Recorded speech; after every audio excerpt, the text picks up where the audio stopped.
This is just a general WoW discussion. You can talk about whatever you want. We've got things coming up. I haven't checked the news today, so I don't know if Blizzard have announced anything. So I'm opening up things as I speak now, just to see. But oh, they have just announced something. We will be pushing a new 7.3 build to the PTR. So there's another one there. So it won't be on the background ladder. No, I've just woken up. You didn't hear what I've just said. So yesterday, no, not yesterday, today, I had an appointment at 9 o'clock. Now, because my body clock it's not naturally something that makes sense in general. Great. Like I've sort of said to people, my natural body cycle is to sort of go to bed not far off when people would be getting up, sort of 4 o'clock, 5 o'clock in the morning, something like that, and then get up round about 11 o'clock or midday. Now, when you've got an appointment at 9 o'clock in the morning and it's in a city 40 minutes drive away, that's not really going to happen. So what I did last night is I went to bed at a sensible time. We had the raid. We killed Mistress Sassid at last.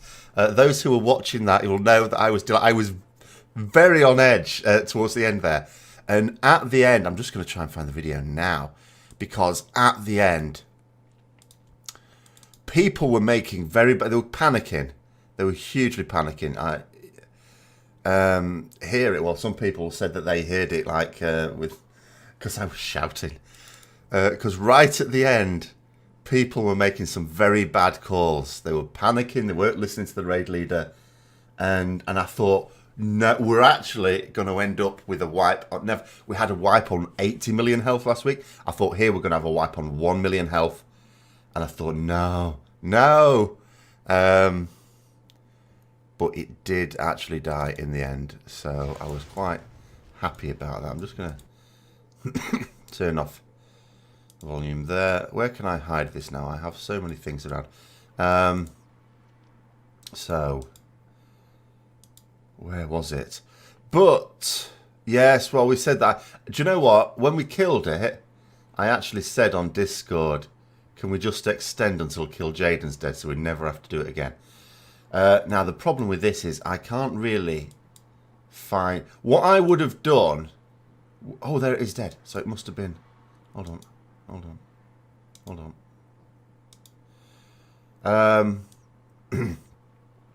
What I would have done ordinarily is just clipped this out. On...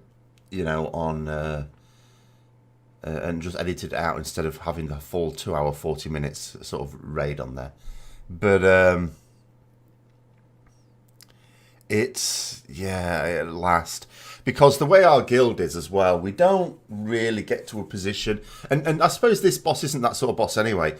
But we never really get into a situation where, you get the first couple of pulls of the night. And we've been doing this for the past few days. We've been getting a couple of good pulls. But then we can very easily have 2 weeks of... 2 weeks, sorry. Well, we did do 2 weeks. 2 hours of completely useless stuff. Like, you can see, in the bottom corner there, someone nearly died in a Hydra shot. People are still not doing the Hydra shots. Now, I'll wait for the next Hydra shot to come in. I'll sort of show you something. I might just... I'll get a little bit bigger, can I? Come here. Because we have an add-on to assign the Hydra shots, which, hold on. No. Damn it. Have I missed it? Right. We have, I don't know if you can see, I don't think you can see my cursor when I do this, but just to the left of the boss, you can see it says circle in orange. And this is what the add-on assignment does. It tells you which mark to go in. But I think it's probably quicker for people to process an actual symbol rather than the word of the symbol. So I, found an add-on, because I know some people do use a WeCore that does the symbol for you, and you can just have a huge symbol, like, in whatever convenient place would be. But we didn't use it in the end because we thought it might be a lot of messing about getting people, because they'd have to delete the old one and put the new one in. But I think I'm going to sort of suggest that we do that at least for next week, because I do think by the time you've had as many pulls on it as we have, apparently, I'm told by someone in the guild we had 2. Yeah, it's just telling you which mark to get in. And you can see, like, some nights you'll get the same one every single time, because I'm not sure how this particular week order assigns it, but some nights you will get the same one every time. Sometimes it'll alternate between 2, sometimes even between 3. So it's not a case of just looking at it and then after half an hour going, oh, well, I always get the circle, so I'll just go in circle. Because that last night, for example, it was sometimes triangle, sometimes circle. In fact, triangle is always one of the ones I always get every night that we've done it. So I wondered if it was something to do with the name. But it didn't. I don't think it was to do with alphabetical names. Which I know the Fell Lord Zakoon week order that we had a couple of years ago did. Because there's other people with names similar to, or not similar, but in the same place of the alphabet. We're getting very different symbols, so I don't know how I was working it. But, so yeah, I just, when you've, and it's not really, when we say 235 pulls, it's not really 235 pulls. Because on this boss, I mean, for a start, on the first pull of the night, you're pulling the boss, so it counts as a pull, but you're not really pulling it. What you're trying to do is get some tanks and healers in there to pull the boss, while the raid leader goes round when the fish appear, putting the markers down so they appear in the correct place. And then you'll also sometimes get ninja pulls when people are in their fish catching position. They just creep a little bit too close to the boss. So, there must be a good 50 or more of those were ninja pulls. But it really doesn't matter. We had so many pulls on it before we killed it that surely at the end people just wanted to kill it and were not, you always have the thing where at the start, when you're first pulling it, people just want to focus on their DPS, which is just really silly. Because in the whole of Legion, there is only one boss that we have wiped on to do with not enough DPS, and that was Croesus. And even then you can argue that if we were better at soaking, we wouldn't have had to have done as much DPS. But every other boss, we don't wipe to lack of DPS, we wipe to lack of mechanics being done. So I really don't know why people don't get it in their heads. Just because you're not going to kill it. A boss like this, you're not going to kill it the first time you ever pull it anyway. Just do the mechanics. But after 200 odd pulls, surely everyone is sick of it. Everyone wants to get it done. So surely everyone is also going to think, do you know what? Let's just do the mechanics. Let's just get it killed. So I might as well start it up again now. So I don't think people were deliberately not going into soak. I think they were just struggling to read the thing, process it in their minds into a symbol, and then get themselves in that symbol. Because, you don't have that much time to get into it. You have enough time if you can instantly recognise where you need to be. And this was the first phase where it was easy. Like, I've got my camera out here. What you'll notice is later on, like you can see, I'm moving right out here. The number of times we had melee who would try and stay in melee range with that thing, it's like stupid. Just move right out. You need to get that. When a mechanic comes in like that, you just need to deal with it. So you just move out. Don't do any damage. It doesn't matter. No one cares. And in the end, actually, should I look up how long the kill? Because I don't know. I suppose if I carried on watching this, I would find out. But I'm too impatient. But I don't know how long the kill was. But it wouldn't surprise me if we only... Did we even hit Enrage? And we had loads dead at the end as well. We had one particular event where... Excuse me. All of a sudden, we killed a load of people. Mistress Sussy. Let's have a look.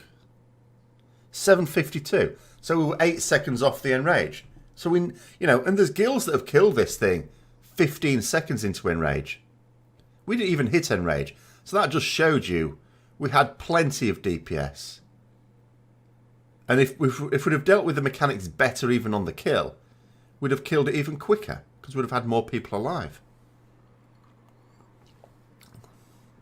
So really, really silly. Evening, Fraser.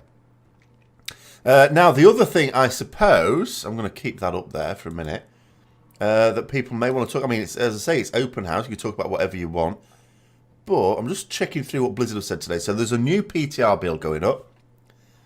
So we'll have to eagerly await what's going on there. I'm assuming bug fixes, because they made it clear a couple of weeks ago that there's nothing new coming on the 7.3 PTR. It's entirely about just getting it working. I was getting in mind. Oh, I only just made that Hydra shot, blimey. But that was someone who was way over the other side. They weren't. I mean, that's again someone. I don't want to be too harsh on them, but they weren't in the position they were supposed to be in.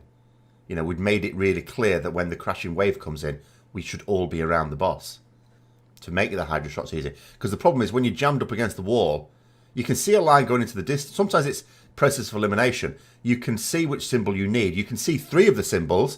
You don't see the one you need to get into. So what you do instead is you know the 4th one must be yours. But yeah, I'm just sort of seeing if Blizzard said anything else. So there's a raid testing. It's maybe just for the raid testing, because they've also announced a raid testing schedule for a couple of days. We don't do that. What's this about? What's they going on about now?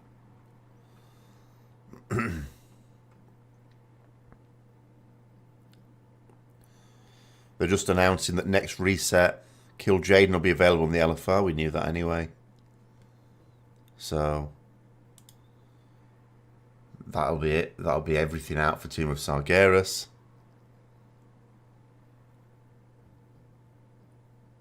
There's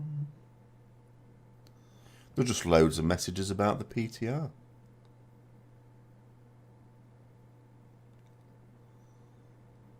And that's about it. And then there was, of course, what they were talking about for the Netherlight Crucible. Because, well, I haven't yet. One thing I would have done today, had I managed to get some sleep last night, was there's one last video I need to do on Blizzard's Q&A from last week. And it is what they were talking about raiding. So they talked about Mythic raids, they talked about LFR, in particular with Tomb of Sargeras with the Mythic raiding. Now, obviously, you know, when I did that video on what Exhausted said about it, you had an awful lot of comments. You had plenty of comments all going, oh, stop whinging.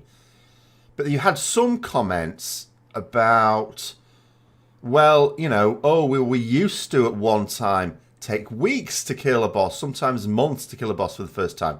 You know, and this was true, but there was a specific reason for that.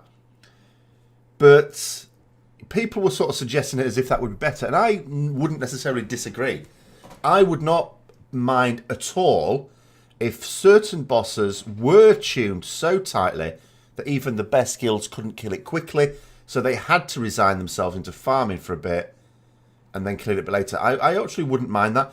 But the point is that that is not... Stuck on scenery there. That is not the model.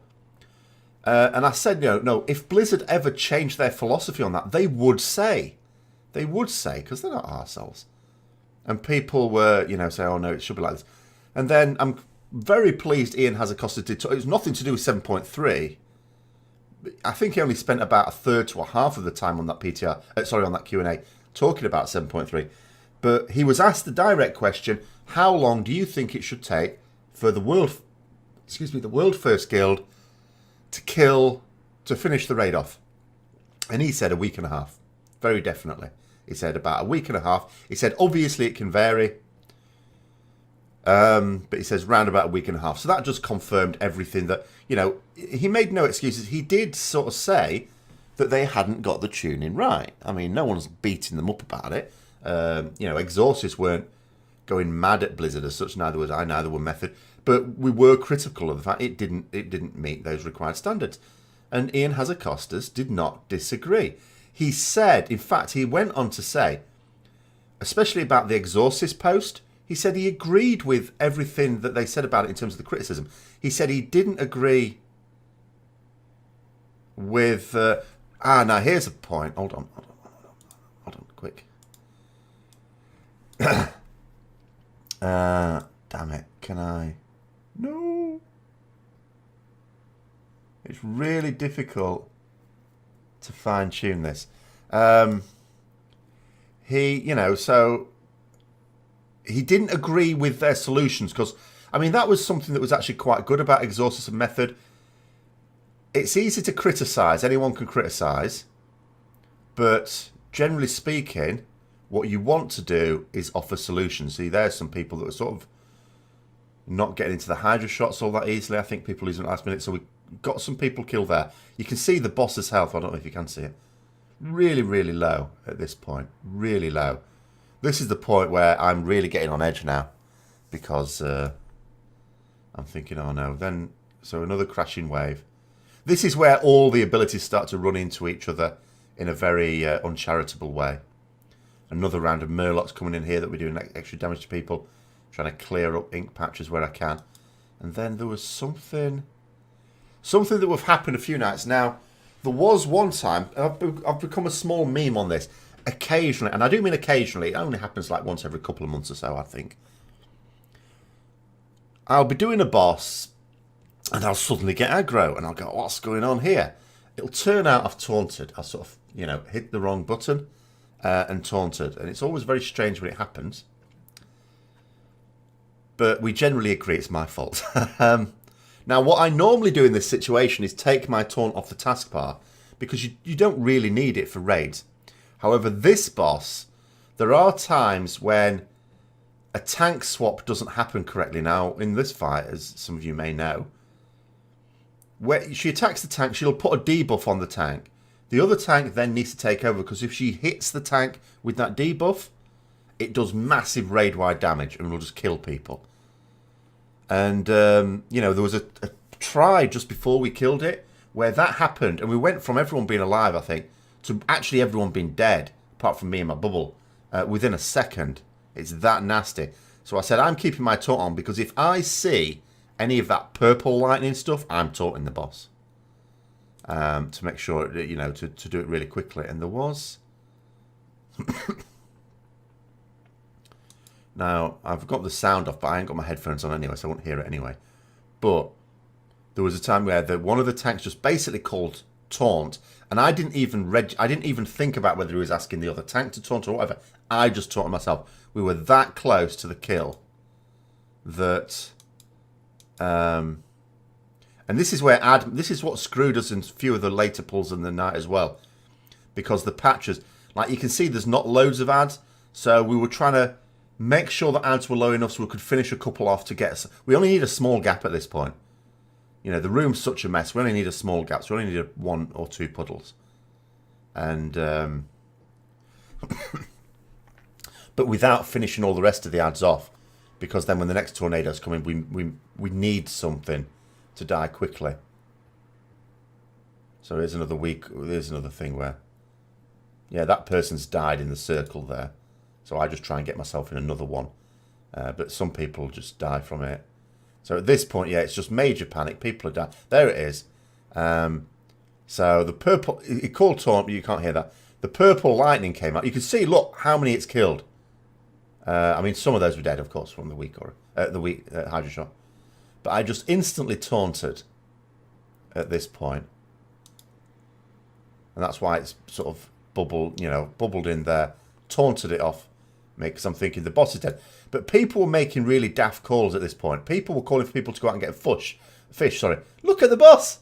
The boss is nearly dead. Tornadoes are coming in. Hardly anyone alive. Who the hell's going to go out and get a fish when the boss is basically dead? So I was absolutely screaming. Now, I haven't really been doing kill videos very much since the channel started getting a little bit bigger. But I was sort of going to do one of this. I might put it on another video instead. But I might as well carry on to the comedy Maiden Wipes. But there was no way I was just going to put this one up with all the voice on. Apart from anything else, because of the way I stream now, I don't have the Discord thing mixed in. I am going to try and see if I can do that. Because of those who sort of know, I don't have what other people are saying on Discord. Yeah, well, yeah. I mean, I was just shouting and swearing at the end of it. Because I thought, we're not going to have like a 0% wipe here. I couldn't believe people saying go out and get a fish. What are you on about? Kill the bloody boss. But it died at least. Now, it's a rather unfortunate boss, this, because it drops 2 bis items for me. So I'll sort of want to keep coining it. At the same time, this is one of those horrible bosses because it takes so long to do it. And even though we've never been able to take the same team in, otherwise we would have killed it a week ago, there have nonetheless been players, decent players as well, not at all bad players, but good players, who've had to sit out on this fight. So that was really disappointing because... but the fact is that they are now going to want to obviously get in on the kill.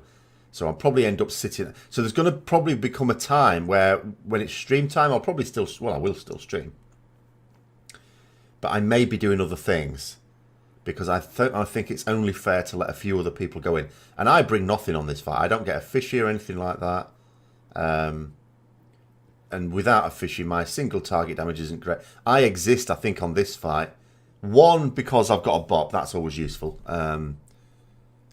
2...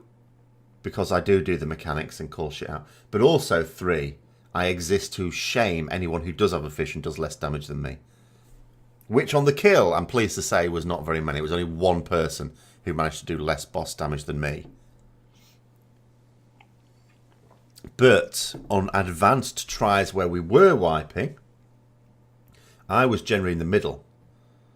And it wasn't just that we had... it wasn't just that we have what's it called now? Like retribution procking, because I had that anyway, because people were dying at the end. I remember one fight like Raden, heroic. Well, there was only one version of Raden, actually, wasn't there?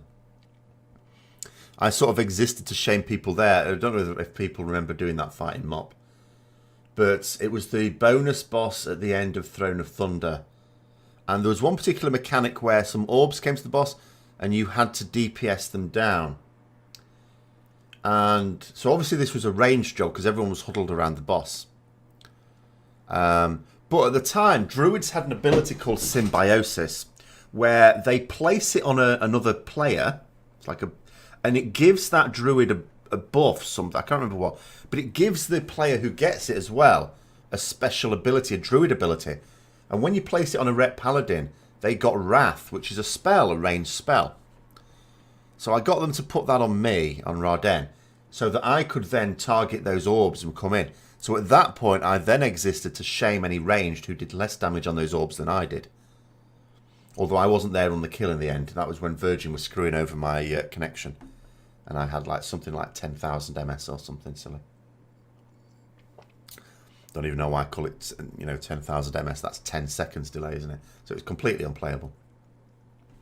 So that was a bit annoying. But yeah, so do people... I mean, this is probably worth going over now.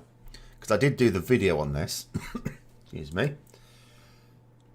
And with patch 7.3 coming out, even though the Netherlight Crucible will only go live with... the 3rd week, nonetheless, I think there's some things you want to get ready for it. Are people happy that they know how the Netherlight Crucible works? So I think there's a lot who don't, and actually people could go a bit wrong with it, even in the build up to it, because I think what people need to make sure of is that if you get any relics between now and when the Netherlight Crucible is available, you need to keep them, even if they've got rubbish traits on them. Because let's look at an example. Let's say I were to get a 930 relic with like a useless trait on it. Like, let's say something really pathetic like cooldown reduction to bop. Well, I'm not interested in that. But for all I know, the Wrath of the Ashbringer, well, it is. Because a Wrath of the Ashbringer trait that I currently have slotted, for example, for all I know, that's got the same third trait on it. It might have the bop trait on it anyway. And it's 920 item level. So I might, and you know, so in theory, you could end up with a relic in your bags that's your worst trait. And it might still be worth slotting depending on what the hidden traits are when the Netherlight Crucible comes out. So the call, basically, it's like anything I say. If you get anything at high item level, keep it. This is definitely the case. I mean, in general, I say that because you never know when they'll monkey about with secondary stats. Obviously, that doesn't affect relics. But it does. The Netherlight Crucible does affect relics. And you can't really... Like, the fact of the matter is, in the here and now, we don't know how strong a given relic is until it's slotted into that Crucible.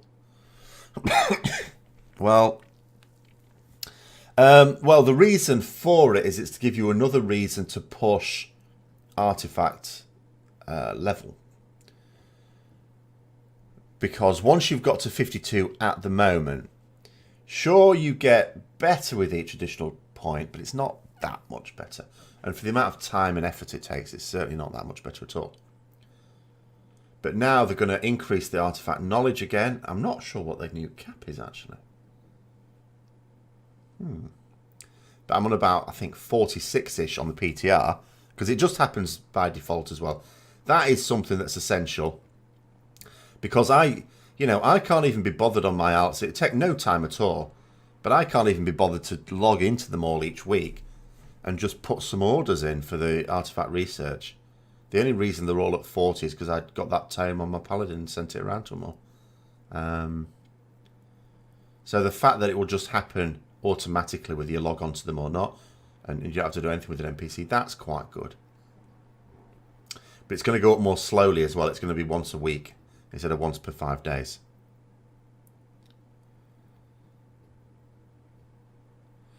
The preview element is essential. If that did not exist on the Netherlight Crucible, people would go mad, and rightly so. Because then you would have to slot a gem, a relic. Why do I keep calling them gems? A relic in, and maybe it's a downgrade. You've maybe downgraded your weapon. Well done. Congratulations. That would be hugely rage-inducing. I already think it's fairly rage-inducing, just the way they're doing it in general. But, as I noted in the video, it is possible. It's a lot of messing about. Sorry, my voice keeps going. But it is possible that you could... I suppose if it's a relic that a lot of people sort of want and you decide to give it to, that you could take... You'd have to take a break from the raid, I suppose. But it's, or maybe at the break or at the end of the raid, because you've got 2 hours to do it, you could all go to the Netherlight Crucible. Someone, the person who was awarded it could slot it in. They could look at it and go, yeah, I'm going to slot that into my weapon, fair enough. Or they could look at it and go, oh, I'm not so sure. And then they could pass it over to someone else. And then the other person down the line could put it in and go, oh yeah, I'll have that instead. Well, this is it, Fraser. I don't know, because I'm not able to test that. The only way to test that on the PTR would be to get a relic in a PvE situation, go within the 2 hours to the Netherlight Crucible, slot it in, and then still see the blue text telling you can still trade it with anyone from your group. Now, I've not done that. I suppose the only way I could do that is to get a relic awarded to me in the new dungeon. But so I don't. But someone may be able to test that. I don't know what Killjade and LFR is going to be like. I suppose some people do it out in North America, I guess now, isn't it? It's Tuesday. Do you know what? My sleeping habits have now got so bad I don't even know what day it is. Yeah. It's reminding me up here, the Tuesday talk, of course. So does that mean you've had a go at the Killjade and LFR? I would have thought the first Killjade and LFRs would go quite smoothly, because It's mostly going to be people who know what they're doing. Yeah. They don't want to come back. So, okay. So which mechanics are in it then for LFR? Because one thing that's been noticeable on Tomb of Sargeras, and I understand why, but it's become a bit silly, is there's so many mechanics just completely missing. I think the fact that the Netherlight Crucible has that window is them basically saying they don't want you to find out any other way. They may relent. I mean, sometimes Blizzard put things in and there's such an outcry that people... But the thing is, the only people who are going to really complain about this are organised raiders. Anyone else, people in LFR aren't going to complain because it's like PTR. Personal loot. So the meteor's not soaked. Does that actually do serious damage then?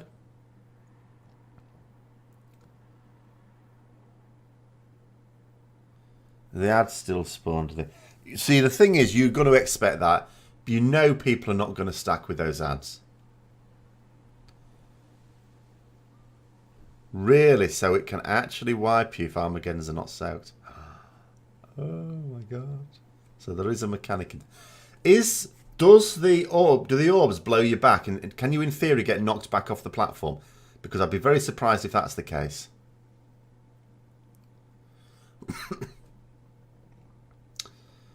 It sounds to me like I might not bother. You never got that far. Not even to the first orb. Because I was expecting that either the orbs wouldn't come in at all, or that at least they'd just do damage and not blow you back. Because otherwise people are just, going to get blown off. All right. I'm surprised at that. I can imagine it being a problem later on in the week. But I would have thought to begin with there'd be a healthy number of raiders in each group. Because they tend to be the ones that sort of... the ones who are sort of going to be on for it to be able to do it on the first day are usually the ones who sort of know what's going on and play quite a bit of the game. Whether casually or not, they tend to know what's going on. Right, that is unfortunate. I'm surprised that they made the... I would have thought they'd just had it so that it would help if some people soaked some of the Armageddons. So there's no singularity, okay. I thought at least that surely they wouldn't have it knock you back. So if there's none at all, then that's fine. That must make Phase 2 very boring, though, if there's no singularity. So what about the soaking, where he directs a beam at someone? Is that still in the fight? It doesn't surprise me that tanks wouldn't have seen it. I mean, this is one of those things where, obviously, we sometimes expect a lot of tanks, but there's no LFR. There's no reason why. The whole point of it is it's for casual. It's not just. It's for people who don't want to do the organised raiding. There's no beam either. So does he just fly up in Phase 2 and nothing happens? Apart from Armageddon and the stuff with the circles around you.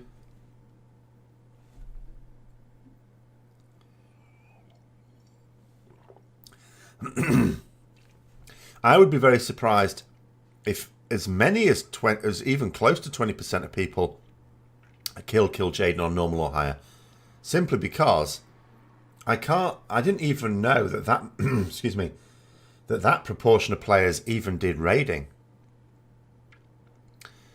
Because there's plenty of players in this game who don't really do any group PvE stuff at all.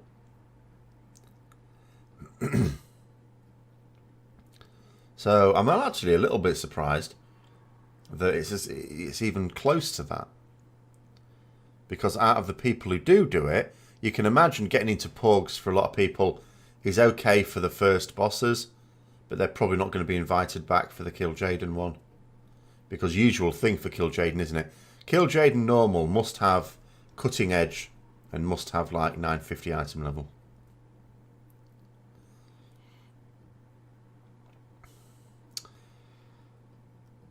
Yeah, but that's in a guild. In a Porg, it's not as easy. Because people, like I was saying on Mistress Sassine, for example, in our guild, it was a real... It took a long time to get through everyone's heads that we had to do the mechanics properly. We wasted a lot of time on people thinking they had to focus on DPS when they didn't. Now, you imagining that in a pub. In a guild, you see, eventually people come round because everyone is invested in getting that boss killed. You want to do it collectively, together. You're a team. In a pug, you're not a team. You are a collection of people whose priorities align themselves for a couple of hours a week. And there's plenty of people in those normals will just wipe and wipe and wipe to make sure that they can... I mean, some people even want to rank in normal pugs, for goodness sake. So yeah, it doesn't surprise me that in pugs, unless you've got a healthy number of raiders alts in there, you are not going to be killing Killdrain anytime soon in normal. If you expect that of people in your guild that they would watch enough videos, then you have higher expectations than we do of people in my guild, and we're doing Mythic. Not Mythic Killjaden. Not for some time. Actually, God, it's going to be awful, isn't it? I mean, if we can kill Mistress Sussy... The problem is, you see, you think to yourself, well, it should get a bit easier on the second kill. For two reasons. One, we know we can kill it. Oh, yeah, people don't watch it. Like, when we... This is Maiden. We're trying to explain here how it's going to work. I linked the Fat Boss guide as soon as it went online, so we still hadn't killed Mistress Sussy. Hardly anyone's watched it. Hardly anyone had any idea what to do here. We knew that we weren't going to have serious tries here. Because that's not what our guild's like. They don't prepare. Some will, but most do not prepare for the next boss. And when we did have some pulls, you can see what a disaster it was. You know, so even after all this time, me jumping around, that's because we're explaining here the nature of the fight, what everything does, what to do. And people still arsed it up. So we'll have a better chance next time, because now we know we're onto it. People will watch the videos, but they don't watch that.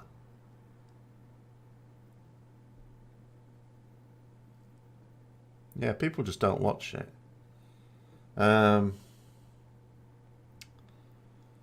So but yeah, so there is a possibility that, because my fear with Mistress Scene is, although in theory it might be a little bit easier, there is also the added difficulty of putting... We'll obviously have to swap a couple of people in. It's not fair that a couple of people have been sat for so long. We've got the kill. They need to now be involved in it. So I'll probably swap myself out for the other Ret, just to be fair. Even though it's a boss where Rets really want it.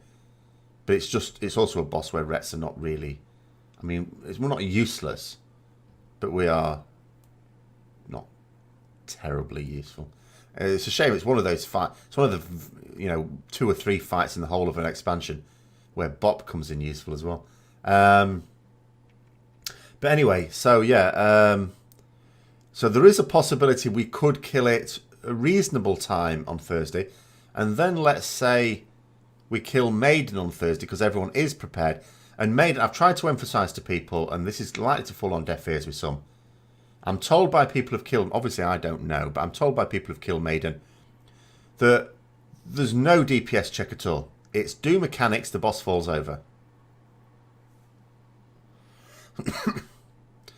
Well, it's just the thing that our single target damage is still not great. Like, if I had a fish, obviously, I would do much more damage than I do now. But would I do more damage than someone else who gets a fish? Especially as melee, because I have to then take DPS to move out and get the fish. And also, when it's time to drop it somewhere so it's not around other people. There was a point at which the raid leader was going to get me to have a fish, simply because some of the people that were given a fish were not doing very well with it at all. But I eventually argued against that because, at the end of the day, it might make my damage look better, but it's just, no, we shouldn't have the fish. So look, people getting heroic mechanics wrong here.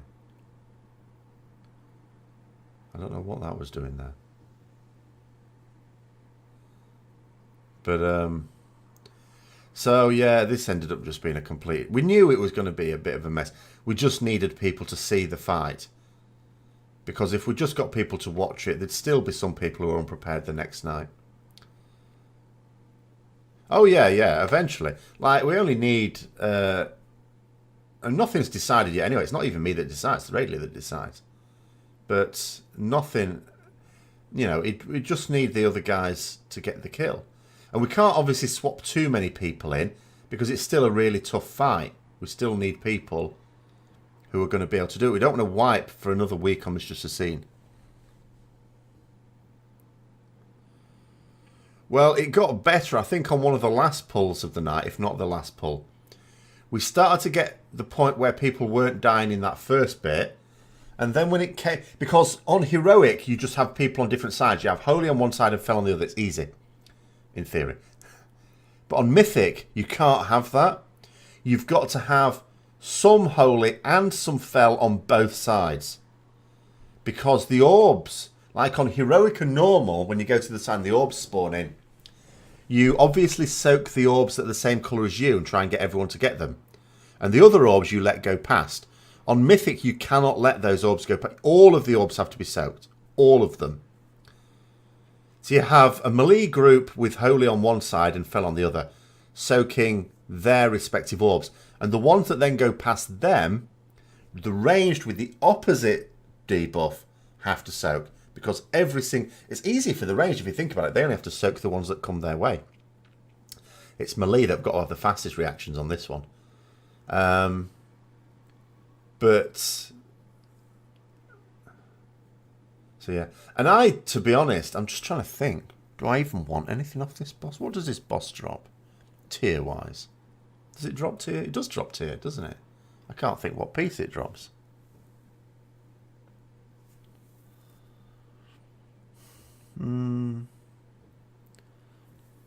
Does it drop tier? I can't. Drops the helm, does it? Does it? I thought Demonic Inquisition dropped the helm. Sure it does. No, I've got the mythic helm. No? Okay. I've got the mythic helm though. Yeah, okay, yeah. I'm sure it drops something tier-wise. Because in the early parts of Tomb of Sargeras PTR, it was a tier. It didn't drop a tier piece to begin with on early PTR when this was coming out. It dropped. Kill Jaden dropped a tier piece, and then they decided, quite rightly, I think, chest. Is that it? Okay, right.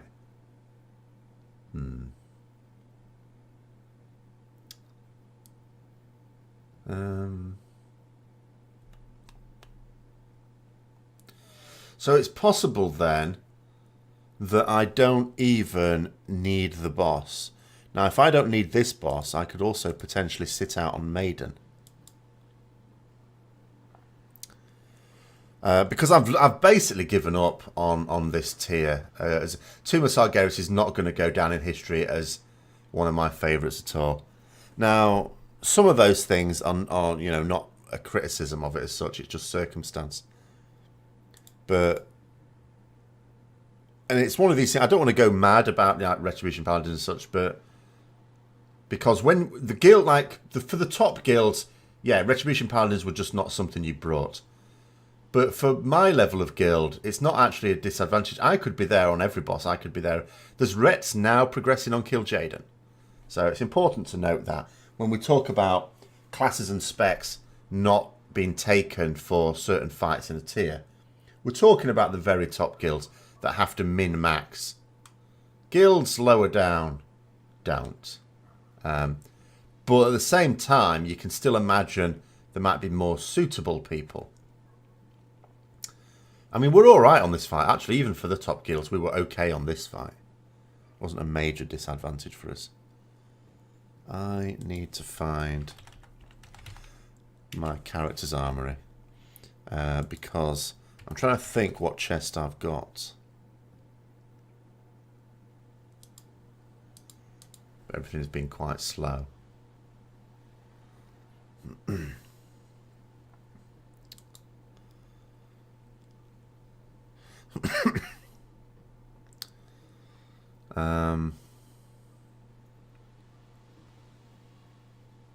But because you got to think about that as well. It's not supposed to be a really difficult boss. All you need to do on this boss is get into people's thick heads, mechanics over DPS. The boss has no health. There's no DPS check to be made at all. None at all. So I'm told by people who've actually killed it. There is zero need for you to focus on DPS.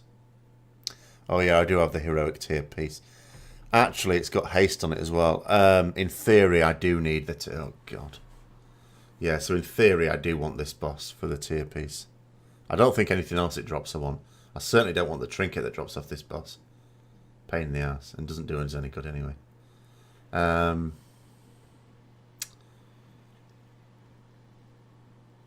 don't know. We'll have to just see. But it's always really difficult. I mean, this is the downside of a mythic guild, of course. I know people keep saying, oh, well, they should make mythic flex as well, but they don't realise it's not actually possible to make that work. Look here, someone with holy has just ran right through the people with fell. Like, they're just racing to the other end as quickly as they can. So all you're supposed to do here is just soak the corresponding ones, correct ones. But someone just ran straight through. Like, what? We're supposed to be mythic raiders. How can we not cope with green and yellow on this fight? Don't mix. So yeah, mechanics are not our strong suit. There are some guilds that like that. Like, there are guilds, some people surprised by this, who are well inside the top 100, even round about top 50, that can have players like ours as well. And you think, well, how do they get so high up? And what they do is they just throw themselves at it. You know, so you do get some guilds of like DPS horny players who just throw themselves at a boss so many times they eventually get a good pull and kill it. You know, they just have so much raid time in the week.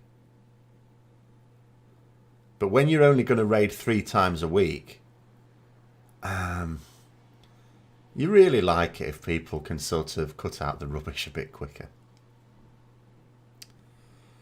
Like in Nax, yeah, you're probably thinking of Thaddeus, aren't you? I remember in the original Nax Ramus, yeah, that was, yeah, I was in a guild that was actually, when I joined it, I was so impressive with how good those players were. But some people even caught that up, and it only needed one person to go the wrong way.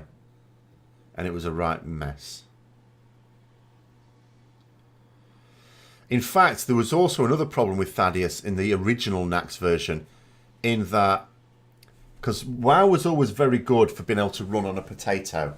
It has very few requirements of the PC.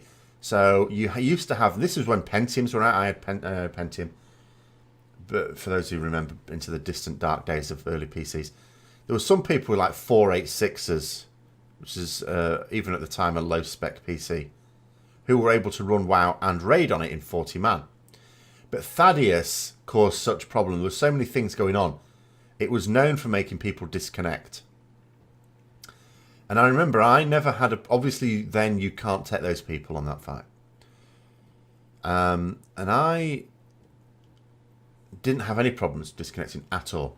Until the raid leader got so sick of people not being able to move left and right properly. This is the first ever boss mod I ever installed. Like, we had add-ons installed for raiding, but specifically a boss mod. Was Bigwigs as well. So Bigwigs was about in vanilla. It didn't do all the stuff it does now, but they produced one for that, which gave you a big arrow on your screen which told you which way to go. Now, the problem then was that did tip my computer over the edge. And then suddenly I started disconnecting. So what I did in the end so that I could be on the boss is I just uninstalled the add-on and just pretended I had it, because I had no problem going the right way. So I used to just go, yeah, I just used to not tell anyone that I'd uninstalled the add-on, because that was the only way I could stay online with it.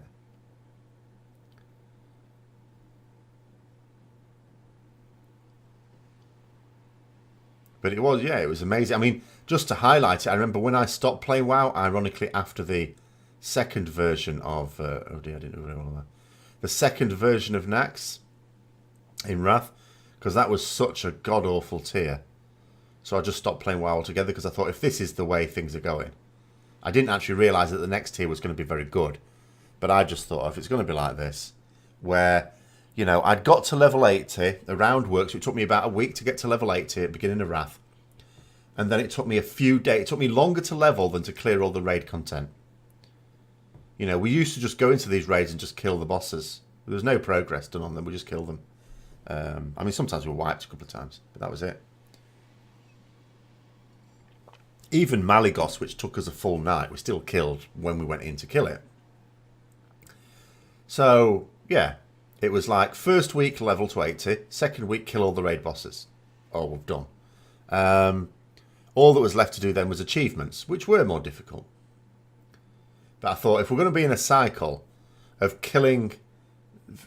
finishing off the raid in a couple of weeks, and then just doing achievements, I thought, I'm not playing this. But that, you know, that was not obviously the way Ulduar turned out, but I didn't know that. So I stopped playing, and I went to play other games. That's when I started playing Lord of the Rings Online and Warhammer Online. And but then a bit later, my graphics card melted, and I wasn't able to play Warhammer Online. It just wouldn't run at all. So that had very high demands, obviously, of the PC. And a friend of mine had just started playing WoW again very casually. So he sort of said, well, you could just come back to this. And it surprised me. So I couldn't even play Warhammer Online solo, wouldn't run. Whereas on WoW, I found that I could actually be in a raid and it ran fine on because what I had to get was a very cheap graphics card. Because I couldn't afford anything better at the time. You'll have to just explain it to me. Links, unfortunately, will not show up in here. So if you just explain to me in words. Engine eradication, no. It's not a disaster. None of the trinkets are a disaster in Tomb of Sargeras. So if you had it at a very high item level, the main problem is at the moment it's got mastery on it, hasn't it? That's not great for us. It's not very good at all for us, in fact. But also, you have to run around like an idiot collecting the orbs when they appear. So you're losing a little bit of DPS, which is also fatal. Like, I have that trinket on my rogue. It's not such a disaster for my rogue because, one, mastery is very good for assassination rogues, and two, I can just spend and then I can go and collect the orbs while my energy is replenishing. So rogues only lose a little bit of auto attack damage, which is nothing. Rets lose significantly more than that because you need to be constantly using your abilities as a ret. You get almost no downtime in training dummy mode. So on both fronts, both for the special effect and for the stat on it, it is not good for ret. So you would only use it if it was way higher item level than anything else that you could sensibly use. But it's a usual thing. The answer is obviously Simit, but in terms of the thinking that you can apply to it, the empirical thinking, that would be it. It's got the worst imaginable stat on it, and the effect is also not good because it's reducing your DPS in a way that some other melee may not suffer as much from. The other one you wouldn't generally use is Cradle of Anguish. I coined that, but for progress it's no good because, you know, that trinket is only any good if your health doesn't drop below 50%. I sometimes think it might be alright for soloing, really. And sometimes I do have a special set that I equip for when I'm soloing, just doing world quests and stuff. But mostly I just can't be bothered because it makes so little difference when I'm soloing. In fact, mostly if I'm going to equip anything when I'm soloing, it'll be for in case someone's foolish enough to think they can beat me up because I'm on a PvP server. Which occasionally happens. It often surprises me. So let's get rid of that. Done with that now. But yeah, it does surprise me. Like some people, you can sort of just imagine it because, you know, they've got reasonable gear themselves. They just fancy their chances. always surprises me a little bit when it turns out to be, say, a demon hunter or a warrior. I'm not saying a really good one couldn't kill me, but really good PvP players tend not to do as much ganking as you might think, because they do proper PvP. But, yeah, it always amazes me when demon hunters and warriors think they can kill a rat. It's like, what? Are you having a laugh? But just people in general who have almost no health. You'll get people who've only just freshly dinged. They've got like 2 million health or something. And then they'll pick on me and I'm just thinking, you just sometimes one-shot them. Because I don't check anyone's health. If someone ganks me, I just go straight away into aggressive mode. I assume that they've selected their target carefully. And they've looked at my health. So it sometimes surprises me when I pop wing, stun them, blah, blah, blah, go in. And then they're dead within a couple of seconds. It's like, oh, okay. You didn't think that one through.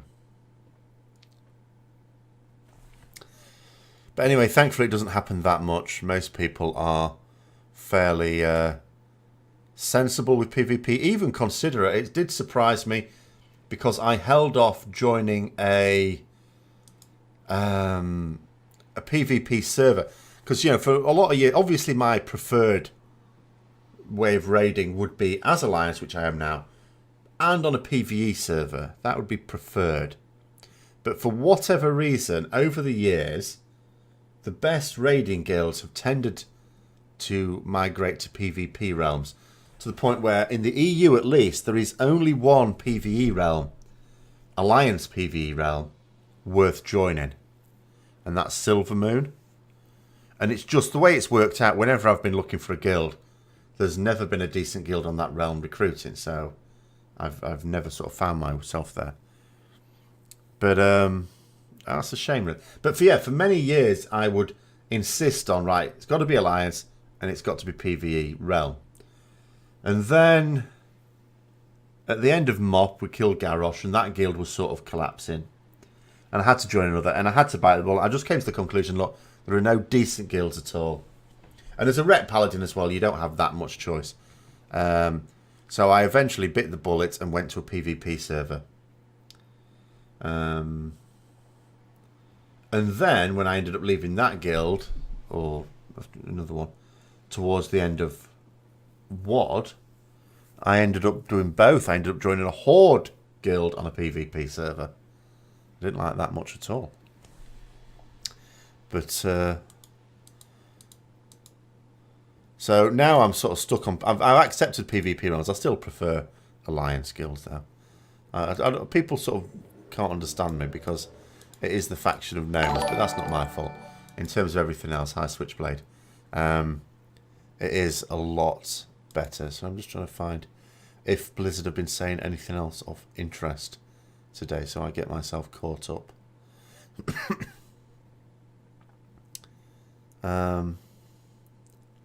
This one's quite a funny one. I think they tweeted this yesterday. We have a hotfix in flight to disable Northrend sharding on RP realms. You should start seeing its effects within an hour or two. There's not that many people play on RP realms, and those that do, I can't imagine there's that many are on Northrend. So the number of people who saw that tweet and it applies to them, I can't imagine numbers in the very many.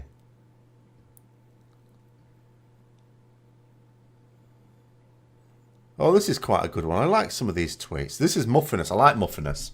He's a good lad. So someone has tweeted, what does Sargeras do in his pastime? And Muffinus replied, drives the law community insane. Oh, dear. But yeah, there's been, I mean, I know because Muffinus is one I mentioned last week, didn't I? That had to basically not answer a law-based question. Oh, it's for an event, is it? The sharding thing, okay.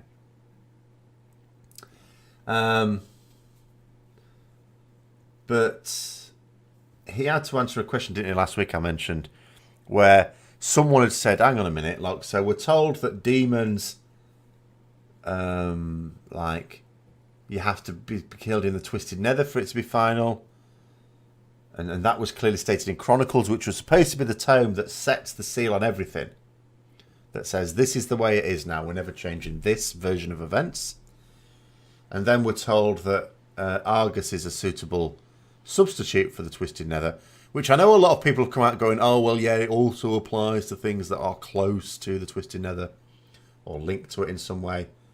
But that's not really supposed to be the way it be. Because apart from anything else, one could argue that Azeroth should be fairly closely linked to the Twisted Nether. And I don't just mean because Argus is there now, but because there's been demons streaming in through it for so long.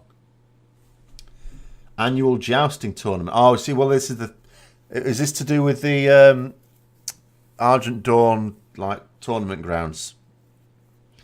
Like, or is it just specifically an RP thing that people organise themselves? Not an actual Blizzard-based event? In which case, yes, that makes sense, I guess.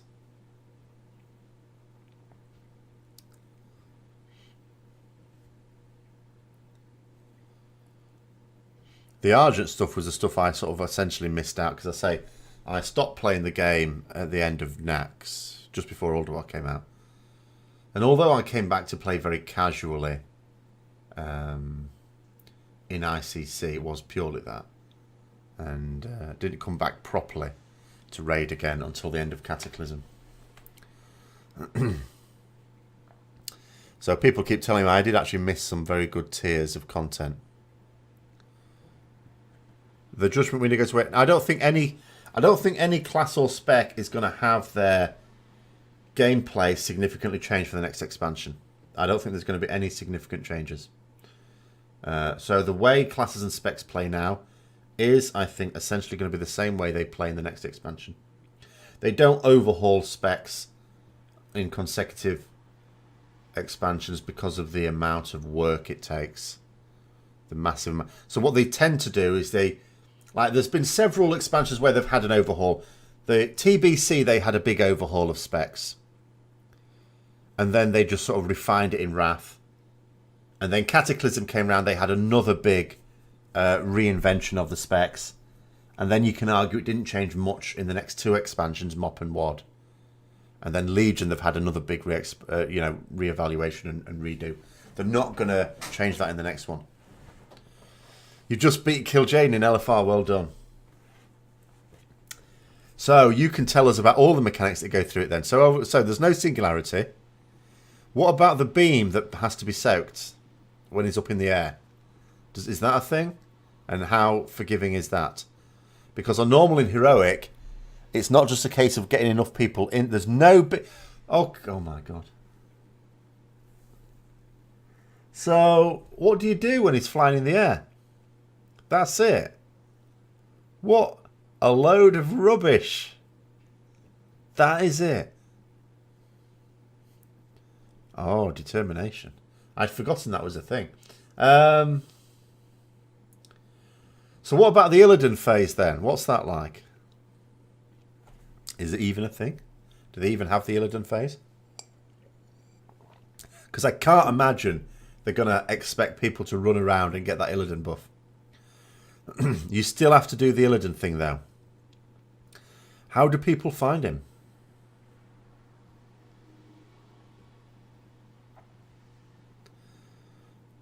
It surely must be more forgiving. Oh, my. Yeah, but people will just ping the map.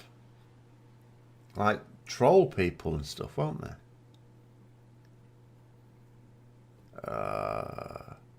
Does it at least not damage you when you're in that phase? Because I can see that being a complete mess. They must have done something to ease that phase. That's like the worst phase.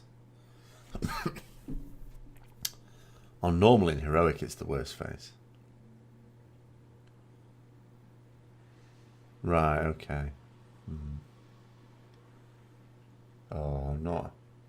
I mean, I'll probably give it a go on Saturday with my rogue, but I'm not looking forward to that. At least it doesn't drop tier. Gordon Bennett.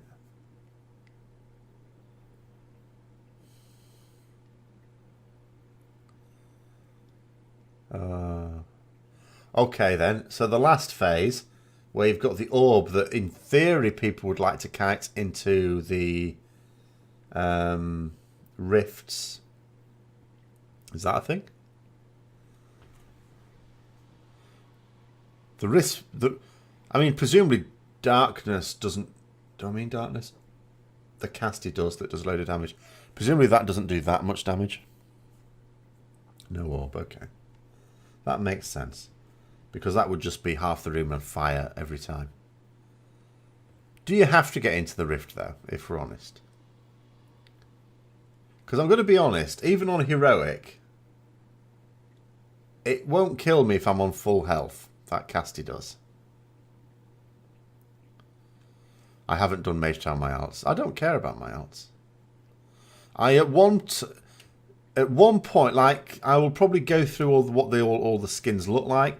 If there's any I quite like, then I'll probably do it on those alts. I do want to do it on my main, on the protection one, though. I want to do the tanky one. At some point. I'm not in any hurry.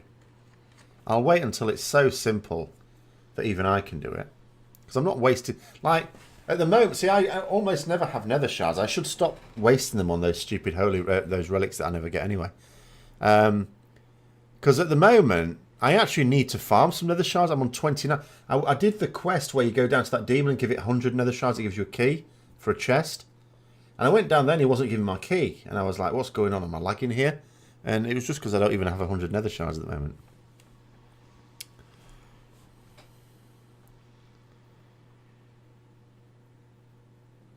Yeah, I know I've done, but I've you know, I've no interest in doing it from the challenge point of view of my alts. I don't play my alts. I just have them, largely so that I can know something about different classes, so that I can have trade alts, and so that I can have something for split runs if I need it. What do I think of the Argus skybox appearing for everyone? You mean Argus in our sky? Well, I did a video on the astrophysics of it, and you know, because I'm an astrophysicist by training. So I did a whole video on it, on the implications of it, before the PTR came out. And then someone completely knackered it by showing me a picture of one of Azeroth's moons going behind Argus. It appears for everyone that's killed Jaden.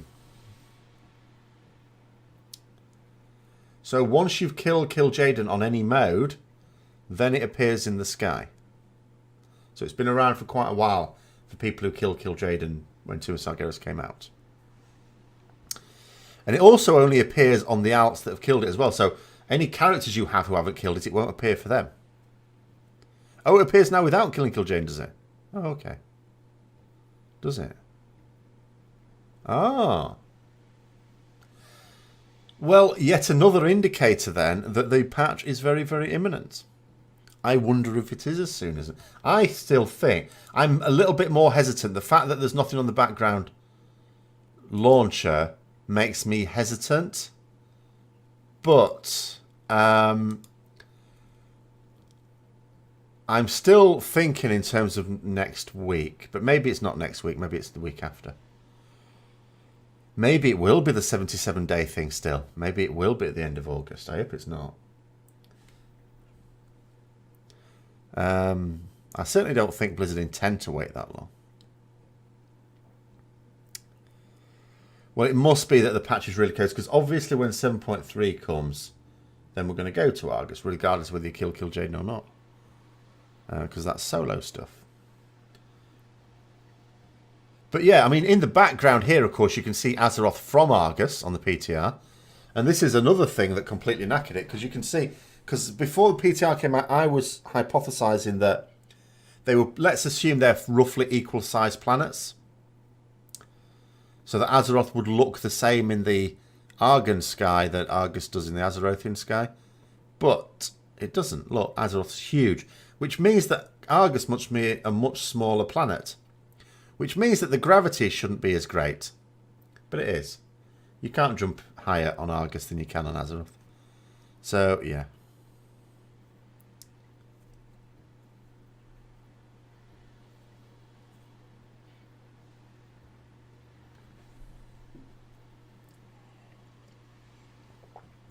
I absolutely think that. In fact, the Gamescom thing, I know there's a major announcement for World of Warcraft at Gamescom.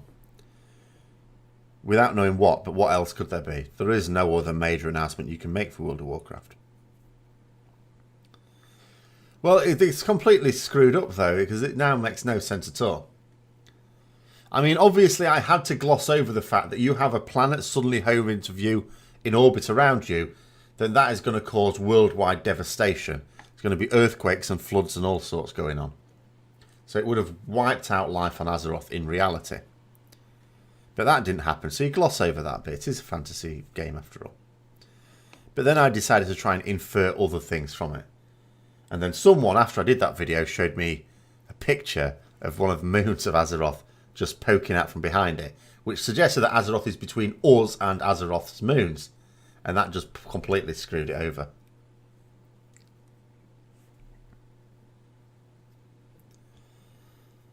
So... yes, possibly. And Jaina, because that could be, I mean, that could be one big announcement. Jaina is almost certainly getting a proper storyline now in the next expansion. Not only did Blizzard drop a hugely heavy hint by showing some artwork of Jaina and saying it was related to something that they're going to be talking about at Gamescom. And again, it doesn't take a lot of working out that what they're going to discuss at Gamescom is the next expansion. I think they are going to announce it. I think they have to.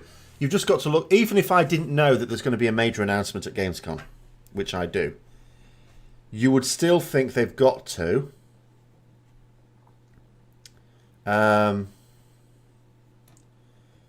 Because they are like, we've got patch 7.3 coming out imminently. The raid for 7.3. No, I think she's going to be a good person. The raid for 7.3 is going to come out, what, October, November time? And then what? There's no other raid left. That's the last raid of Legion. They've said that. It finishes off the Legion story. Now, that doesn't stop there being new content still in Legion, but it means there's no more raiding content. That means that by the time that raid comes out, we need to basically be into open alpha for the next expansion. That just needs to be the case. That being so, they have to announce it at Gamescom. They can't even leave it as late as BlizzCon.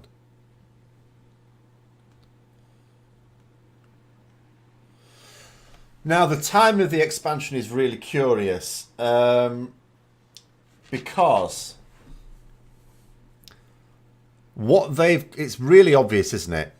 Gamescom, it's a convention where games developers go. It's held in Europe. Usually it's like Germany, isn't it? Held in Germany usually. And where you get developers of all sorts of different games going there to advertise what they've got coming up in the next year. It's a bit like, there's other conventions like E3 and stuff like that as well. So it's not Blizzard specific, but Blizzard will be there. Yeah, in Cologne. So, they have to announce it then. Now, in terms of time when the expansion comes out, they could bring it out in September again. It could be on exactly the same time scale as Legion was. If they do that, that would mean that the Argus raid would have been out for 10 months when the next expansion goes live.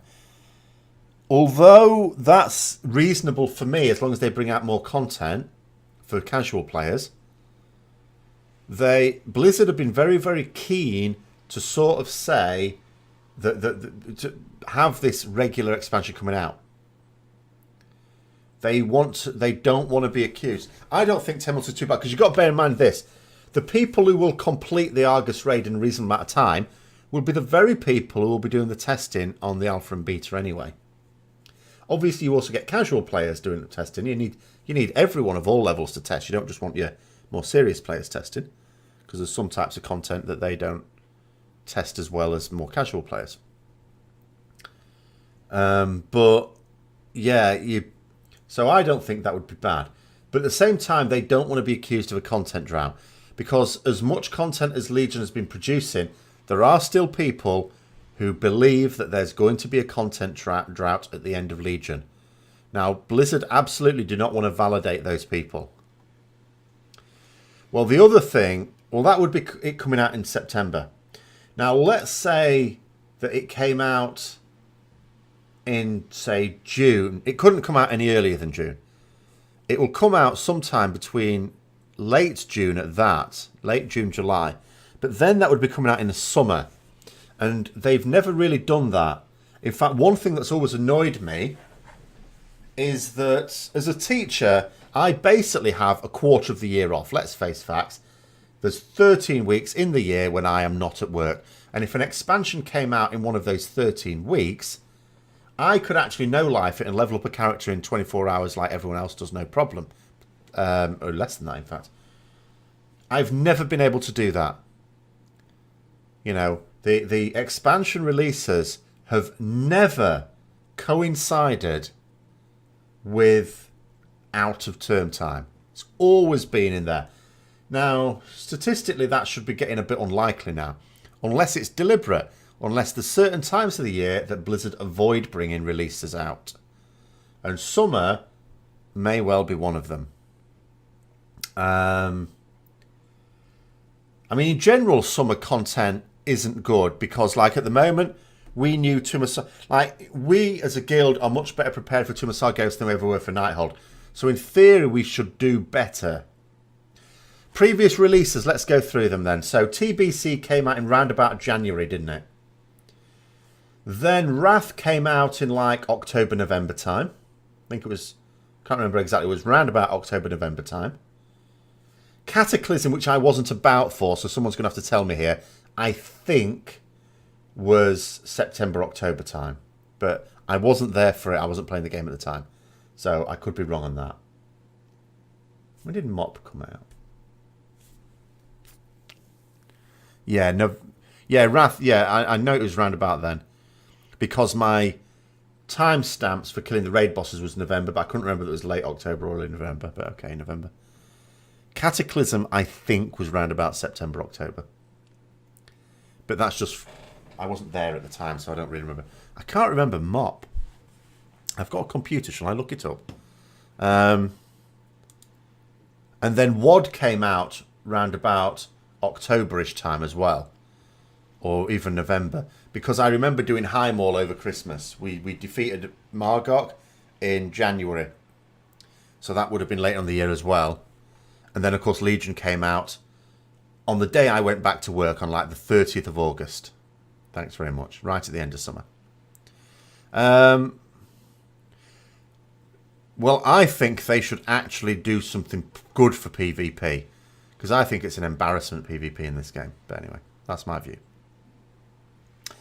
Do I think the rollout of Legion into the new expansion could be a multi-month event? I think it could, yes. I think that would be a reasonable thing to do. What I would do if I were Blizzard is you don't want the raid content lasting right the way up to the end of expansion because only so many people will see it. They've made it very clear over many years now they don't like the idea of only so many people seeing content. And some people just, you know, take months to clear content. So I'm absolutely okay with Argus coming out and the raid, that is, the Burning Throne Antorus, sorry. And being out effectively for 10 months. That's not content drought. That's fine. But they still need to come out with new content. Stuff like doesn't have to be new zones, but some new content. And it mustn't be rehashed content. They've got to walk a very fine line here. And yes, it would absolutely make sense because the raid is going to finish off the story of Legion. So it obviously makes sense that the content after that can't have anything to do with the Legion. Can't. So what it has to have to do with is one of two things. Either it's rebuilding Azeroth after the invasion, which is just rubbish, that's boring. or something leading up to the next expansion, which makes much more sense. Yes, I would like the idea of content that bridges the expansions as well. I absolutely would. So there's only MOP. I can't remember the release date, so I'm just going to... But I'm pretty sure that was just after summer as well. September 25th. So they've all come out. I know they'd all come out outside of, they've all come out during term time anyway, because every single expansion. The only expansion I didn't play at the start of it was Cataclysm. And, yeah, the Dooms... Kirin Tor Guards on the disc at Crosser's Landing. Right.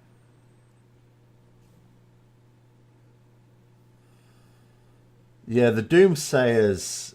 they've been on the PTR, so they're actually live now, are they? I don't really notice. Well,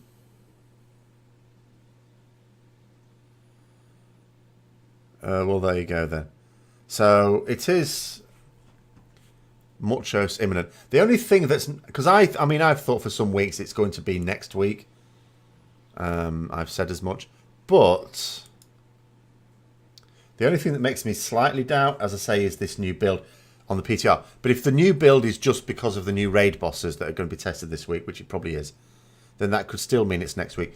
But but at the same time, I would expect something, Blizzard to say something. There's nothing on the background downloader. Do I think Blizz will call 110 a final level cap? No. I wish they would recognise that it's daunting for new players and that the level cap is actually a real problem. Like, I know I keep banging on about it, but for me, like, if I'm honest, if it weren't for the raiding, the thing that keeps making me play World of Warcraft is the raiding. That's really enjoyable. Were it not for the quality of the raiding, then I would be playing, even though I've not played much of it this summer, Elder Scrolls Online. But that's because Lord of the Rings Online has just had a new expansion. And I've spent a load of money on it, so I'm getting my use out of it. But Elder Scrolls Online, as I say, it was a complete turnip when it first came out. It was it was not fit for release. But they've completely turned it around. And one of the really great things about Elder Scrolls Online, and I could go on about all the great things in it, is that you have this level cap of 50, which was there when the game first came out. And it's still the level cap now, even with expansions and more content. That's the level cap. That's all there is to it. So your progression after that point is the champions levels, but your champions levels are accounts wide. So, that way they don't make leveling out content in ESO, and they shouldn't in WoW.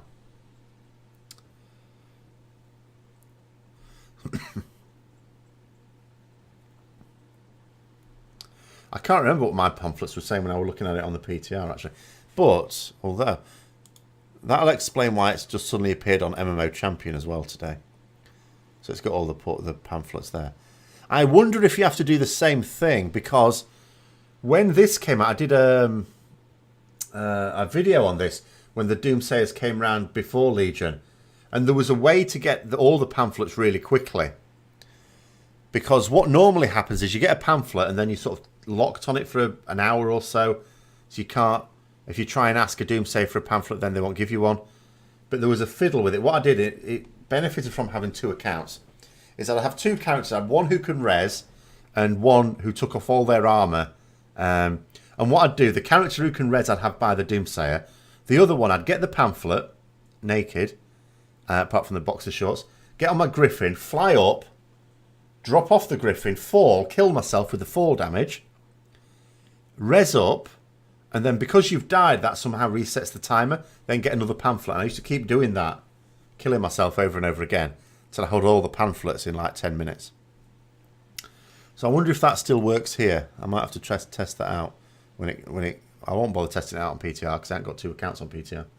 So I'll test it tomorrow.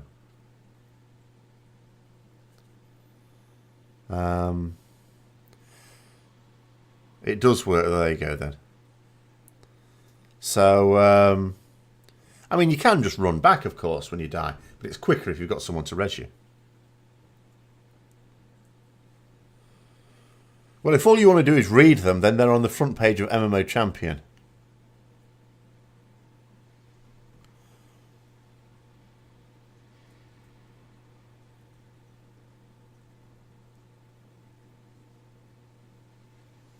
This is quite a good one. Hold on.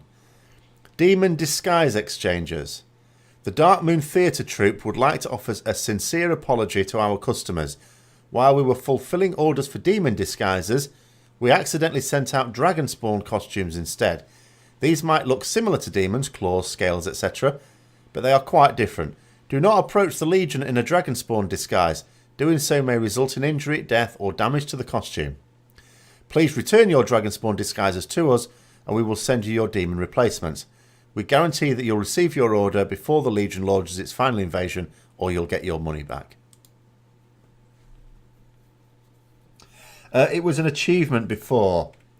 There were, like in the pre-Legion one, sometimes when you asked for a pamphlet, instead of getting a pamphlet, it turned into a demon or something like that. Which demon hunters could find. No, we didn't have demon hunters. Did we?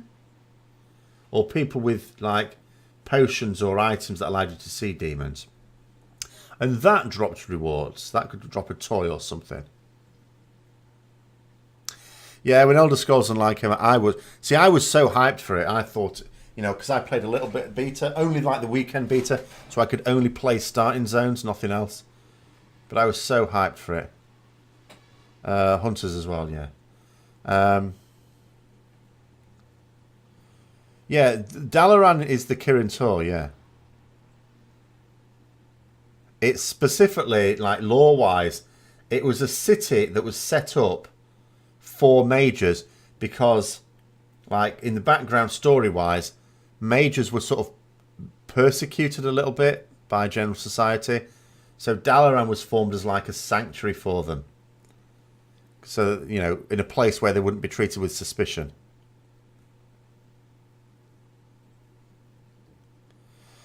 There were Worgen. They don't have to be mages themselves.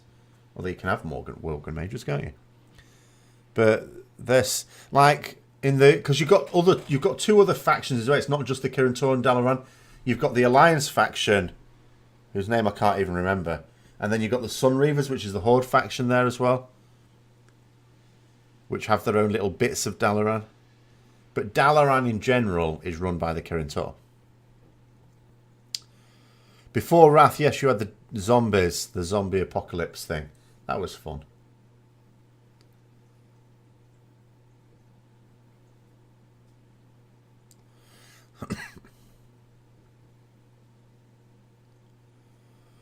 Yes, Sharafin, I know in ESO there were massive problems, I gather, with... I mean, I suppose that was because of the mega server, which is a really good idea. It wasn't always working for people who wanted to group together. I noticed that, yeah, myself. More hype for the next expansion than for Legion. I'm not, actually.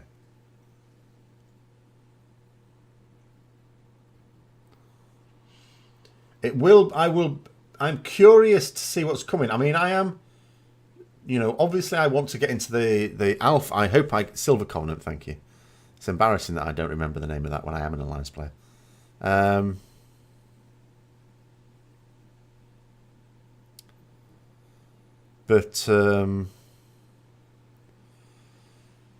Yeah, I don't know. I mean, it might be really good. I just don't know. I'm sort of at the point where I'm thinking I'm not happy that they've killed off the Legion, or they're going to. Because I thought they were a really good protagonist. And I think, obviously, the protagonist now has got to be the Void and the Old Gods. But I just don't think they've developed them in the game enough. You know, in the lore, yeah, sure. A bit. But I don't think in the game they've really developed it enough. But I am curious from a gameplay point of view what sort of things they're going to get rid of and bring in. I'm especially curious because my prediction is that there will be no equivalent of an order hall. I think the mission table may still be in. But I don't know, because the thing is, the order hall hasn't been for me a good thing. But that was because they developed. Obviously, it's the garrison for Legion, and Legion and WoD were made in parallel, so they'd already put a lot of work into it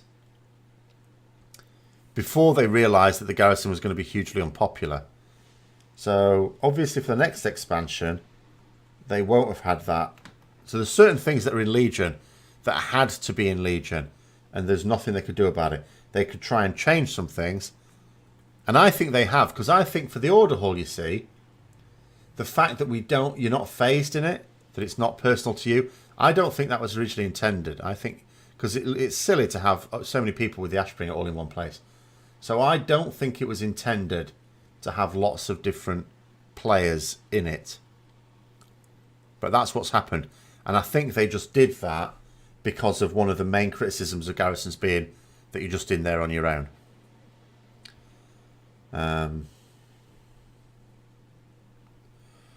Well, let's take those things one by one. Artifact power will be in the game in some form because it does what they want it to do.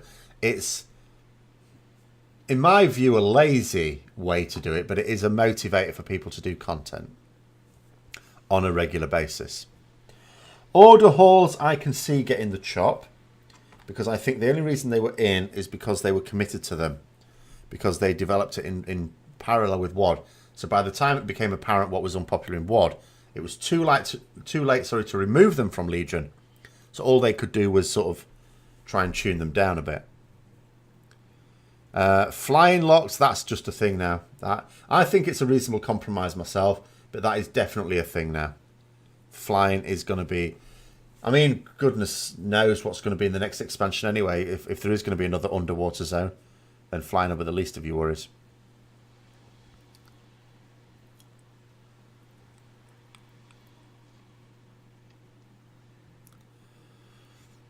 The old gods... Yeah, but the thing is, they've never really developed them in-game. They've appeared in-game, you know, but they've never been developed.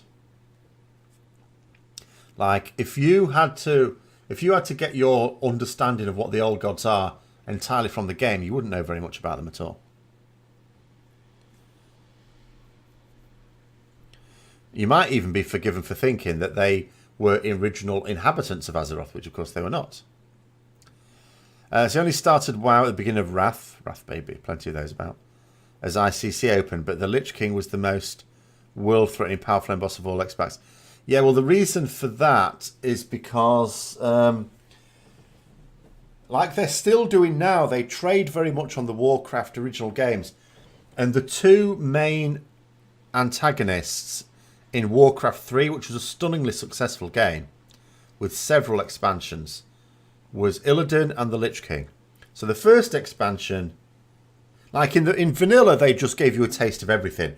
So you had Ragnaros, you had Elemental Lords in there. You had Nefarian, so there was the Dragonflight in there. You had Ankarad, so there was Old Gods in there. Then you had Naxxramas, so there was a Scourge in there. So it basically gave you a tier around various different elements. It was all a bit of a hodgepodge, which was fine. I thought that was good. Then TBC, they decided to do... so they started to finish off quest lines from Warcraft 3. So it was all about Illidan and the Burning Legion. And then Wrath came around, and that was about the Lich King, because that had sort of finished with him sitting on a throne covered in ice at the end of Warcraft 3.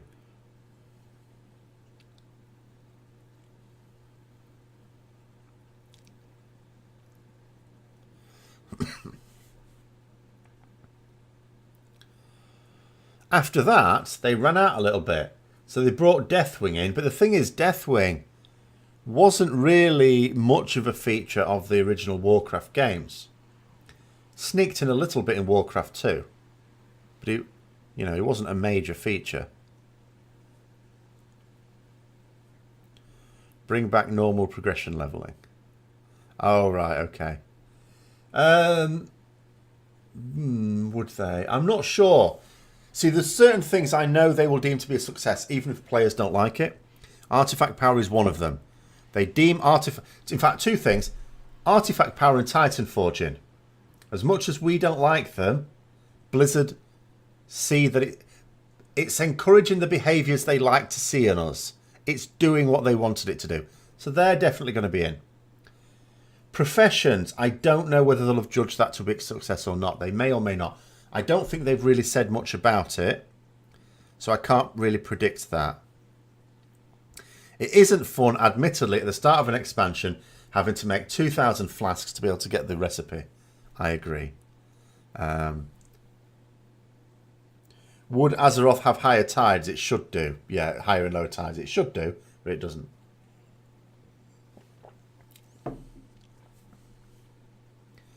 I mean, the Broken Isle should be underwater. We should have been wiped out. Titan Forging will be there. It does what they want it to do. They were quite clear about what they wanted Titan Forging to do. Titan Forging is not... It's there purely to get us to do old content. The way they described it as, oh, you do this content and like you're trying to get a group and maybe you've got some friends that are really well geared and they don't want to do it because there's no chance of getting a reward. Well, with Titan Forge, there's a small chance they could still get an upgrade. That's what it's in for. That's what people are doing. You still now have people running Emerald Nightmare. That is Blizzard. That is massive validation for Titan Forging for them. People are still running the first raid of Legion. That has not happened since probably Karazhan. The last time expansion I can remember where people still regularly run the first raid of the expansion was TBC in Karazhan, and that was because it was fun. People are farming Emerald Nightmare for gear, so there's no way they're dropping Titan Forging. They're loving it. They're just doing what they want it to do. So vanilla TBC and Wrath has always seemed like a trilogy to me. Well, it was because it was continuing strong storylines from Warcraft 3. After which they ran out a bit. And my annoyance with World of Warcraft, my major gripe with it, is that MOP aside, they seem reluctant to do new storylines in World of Warcraft. It's like they did new storylines all the time in Warcraft 1, 2 and 3. What's the problem? Why can't they just do new storylines in World of Warcraft? But they don't. They did it in MOP, and then people moaned. So then it's like they're going, okay, it's like they can't win. So they've obviously got it in their heads now that people want storylines from the original Warcraft stories. And I'm thinking to myself, how many people even play World of Warcraft that played Warcraft 1, 2 and 3 even? Goodness sake. But that's obviously the way it is. Should have a grace period afterwards when heroes grow old and die, and then 500 years later. I would do that for the next Warcraft game. I would have it set on a different planet, so like Azeroth has awoken, so we have to leave. And I would do it much later, not even a short time later. So definitely everyone dead. Khadgar, Velen, all the rest of it. And I would set the new Warcraft game on another planet where everyone's, you know, like pioneering, basically.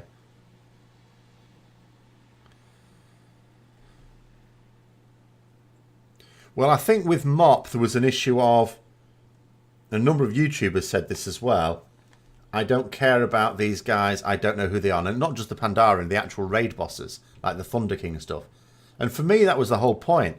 Yes, we don't, you know, well, we do know who they were because it was in, we had good storylines in that expansion. It was a good expansion. But what they meant was they weren't old enemies. But I don't like old enemies being brought back. Leave them. I can understand Illidan and the Lich King made sense because that was sort of unfinished in Warcraft. But for the other stuff, all the other expansions apart from MOP, it's like Warlords of Draenor. That, because what it seemed, this is I don't know, Blizzard didn't specifically state this, but this is what I got from WoD. It was like MOP came out, genuinely new lore, new land, places we hadn't been to, we'd only heard of in Warcraft games, and I thought this was fantastic. But a lot of players didn't think it was fantastic. So I thought it was like Blizzard going, oh, okay, so you really like the old stuff from Warcraft. Right, we're going to give you it in spades. So we're going to do, remember they did two in parallel. Legion, where we're going to do massive Burning Legion stuff. Kill Jade and all the rest of it. And, All right, so you liked the old Warcraft people. Well, unfortunately, most of the Warcraft guys are dead. I know, let's resurrect them by doing time travel and alternate universe. Which was a stunningly bad idea. You know, alternate universe is so dodgy that even Doctor Who treads carefully when it does a story on that. Illidan didn't die in Warcraft 3, no. He was rescued. He was left bleeding to death by Arthas, but it was actually he was taken away by Kel'Thas to Outland. So it was known in Warcraft 3 that Illidan had escaped, but into exile.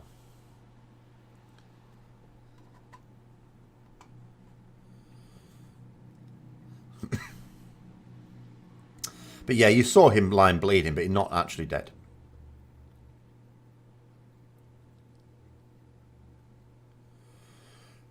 With recent staff departures, I don't know. Like, there's always been staff departures, you've got to bear in mind. And very significant ones as well. There have always been massive... there's been very, very significant people leave at various points. One thing that shocked me is during WOD, when a significant number of community managers seem to be disappearing.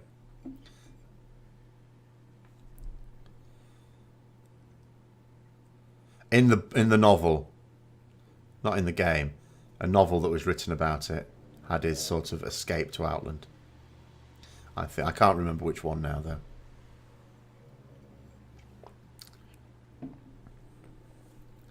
But I know that when World of Warcraft came out, he wasn't considered to be dead. Just defeated.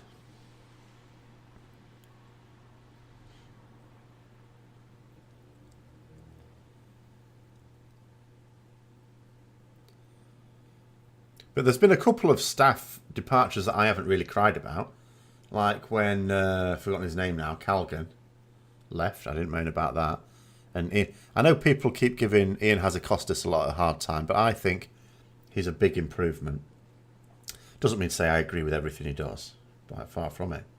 But I think he is a big improvement.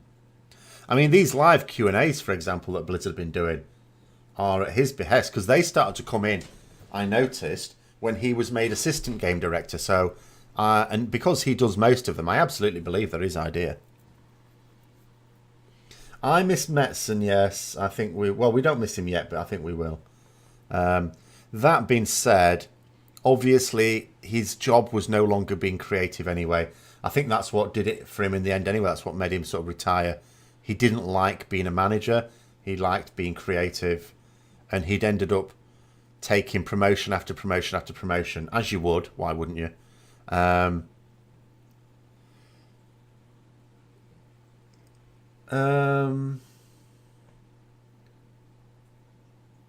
Was like I missed a lot of Ghostcrawler's tenure because that's when I quit the game. So the main thing I remember of Ghostcrawler was the anti-Ret meme. So I'm not, although I read, because obviously occasionally on MMO Champion you'll see something that someone has asked him and he sort of responded to it. Although he never really says anything significant. But yeah, so I think with Chris Metzen it's a shame. You get this in some professions. You get it in my profession, education. This is why I have no ambition to become a manager as a teacher, because then you have to stop teaching. It's like, well, and it is a shame that there's so many industries where to get promotion means you're not doing the work that led to that promotion in the first place. It all seems a bit of a nonsense to me. So you have someone who's really good, a really good creative influence on your product. Well, let's kick him up into management where he can then sit behind a desk, smoothing over arguments between different teams. He hated it, and I can understand why. It's not what he wants to do. Well. This is the thing. This is a problem, though, isn't it? Because imagine you've got a couple of... Malfurion's just a pain, though. He's an insufferable arse. Malfurion, I don't like him at all. He always thinks he knows best. He's a complete tool. He's always wrong as well. Like, I always felt sorry for Illidan in Warcraft 3 because, you know, like, they locked him up for 10,000 years, then they brought him out, he saved the day, and then all of a sudden, by saving the day, he was really bad and evil. It's like, he's just saved you all, and you show this level of ingratitude just because he turned himself into a demon to do it. And then, you know, then Maev's trying to capture him, captures him, and then he saves Tyranda's life. Hi, Wesix. Saves Tyrande. Oh, I've got an auto mod message. He saves Tyranda's life, and then his thanks for that is... oh, yeah, you're not supposed to swear, Monored. So we can't have that, sorry. No naughty language like that. Americans in particular, I know it's different in different parts of the world. That particular word where I come from is not that horrendous. North of England, Scotland type thing. In America, they really hate it. So, sorry, can't have that. Yeah, apparently, I mean, it's a global thing. It's really extraordinary sometimes how one word can be... It's not innocent anywhere, if we're honest. But relatively innocent in like Scotland, it might be. In Scotland and North England. But Americans, really, they have a massive problem with it. Yeah, I thought Illidan only tried to do good. You know, he had extreme solutions to these problems, but he always saved the day. And then he kept being banished or locked up or chased or something. I felt sorry for him.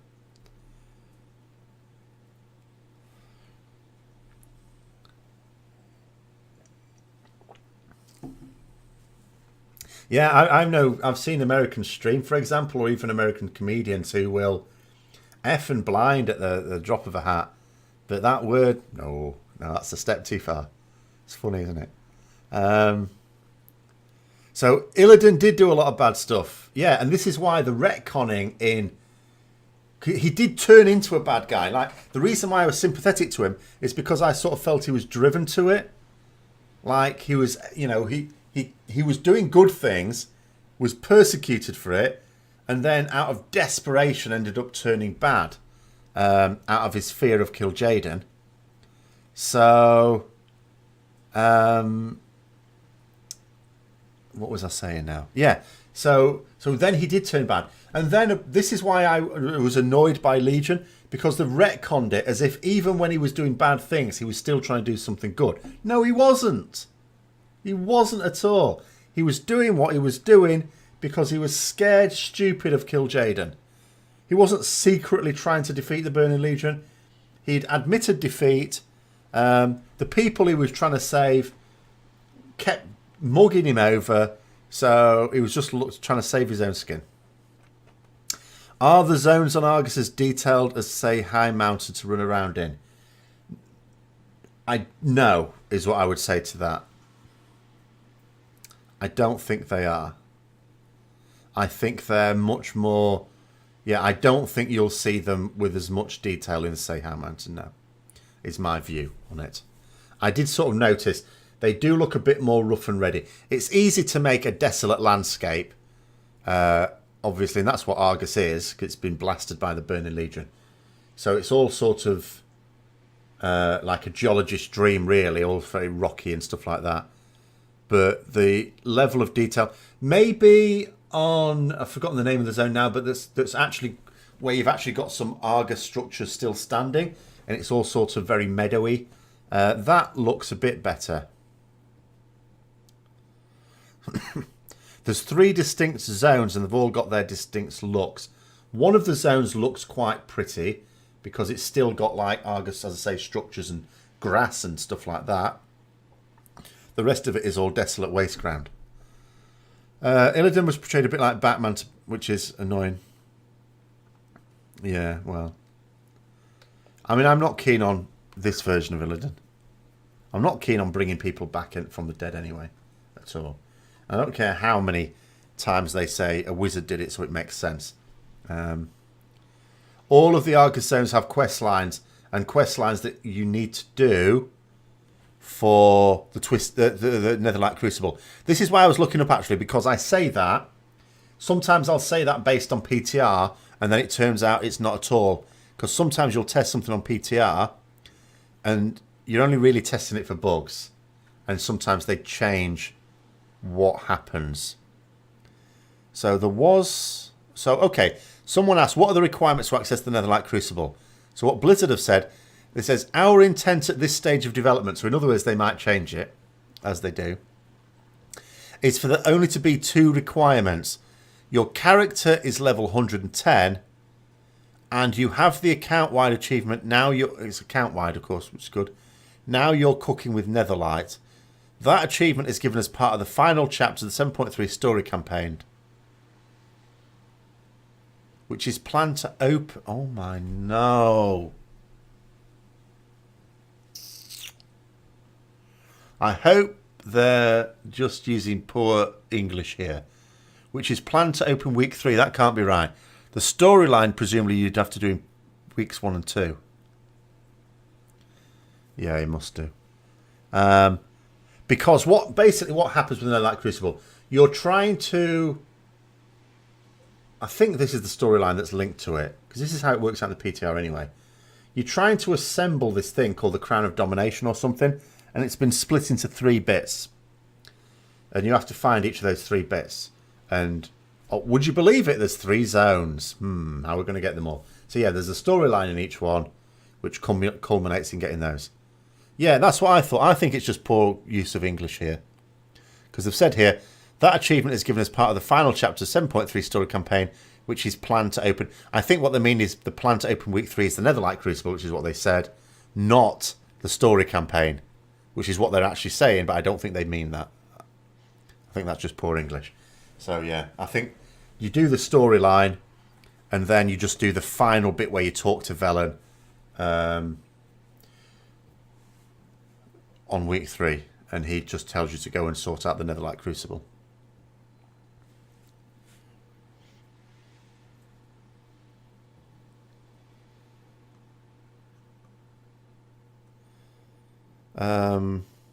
They did confirm as well that you don't need a pointing concordance to access it. Anyone, so you could get a freshly dinged 110 alt, and as long as you've done the storyline on some character, you'd be able to go straight to the Netherlight Crucible.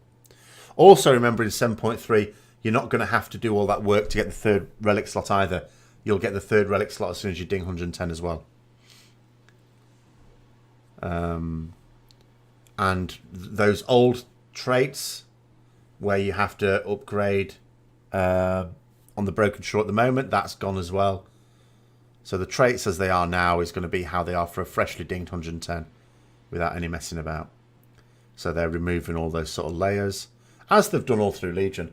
Like I say, I thought it was really strange that you had like some YouTubers and bloggers talking about, oh, you know, Blizzard seem to have learnt their lesson. It's like, what are you on about? They've been doing this through Legion, where there's a certain amount of content they put in deliberately to time gate stuff, but then once it's old content, they don't need us time gated behind it. They've got new stuff to time gate us, so they just get rid of it.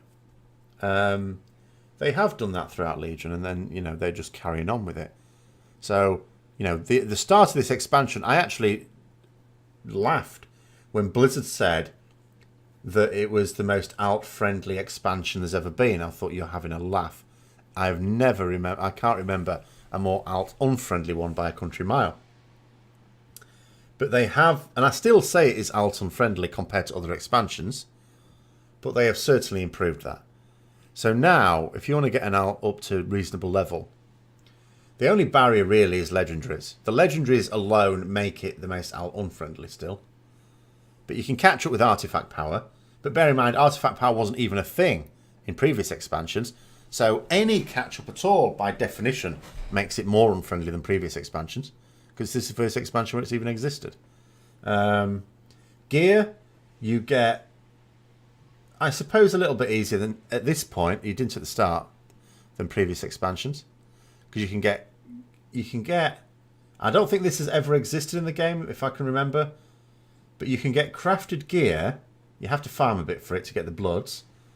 But you can get crafted gear that is about, well, that is higher item level than LFR gear anyway. I can't remember the last time that was relevant. That was true. How do I keep getting motivated to play Ret? Because my motivation for playing Ret is not for gameplay reasons. It's purely because before I even tried World of Warcraft, I knew I would be playing a paladin. That's all there was to it. And it's not even just the Warcraft storyline. It goes way back to Dungeons and Dragons. Dungeons and Dragons, the archetypal Ret paladin, I fell in love with in that game. So I perpetuate my love of Dungeons and Dragons through World of Warcraft still, and other games that I've played where you can play a similar archetype. So even if the mechanics were completely rubbish, which I don't think they are, I still think it's all right to play. It's not ideal, but I think it's all right. But it's not for gameplay reasons I play it. Like, this is why I sort of say to people, unless you are really committed to wanting to play Retribution Paladin, you'd be mad to. You should play a rogue. If you're not bothered about which class you play, and you want to play melee, play a rogue. Because even if they do what someone sort of hinted to me they might do to rogues, which I'm sort of loath to say again, but I've already mentioned it before, so I'll say it again.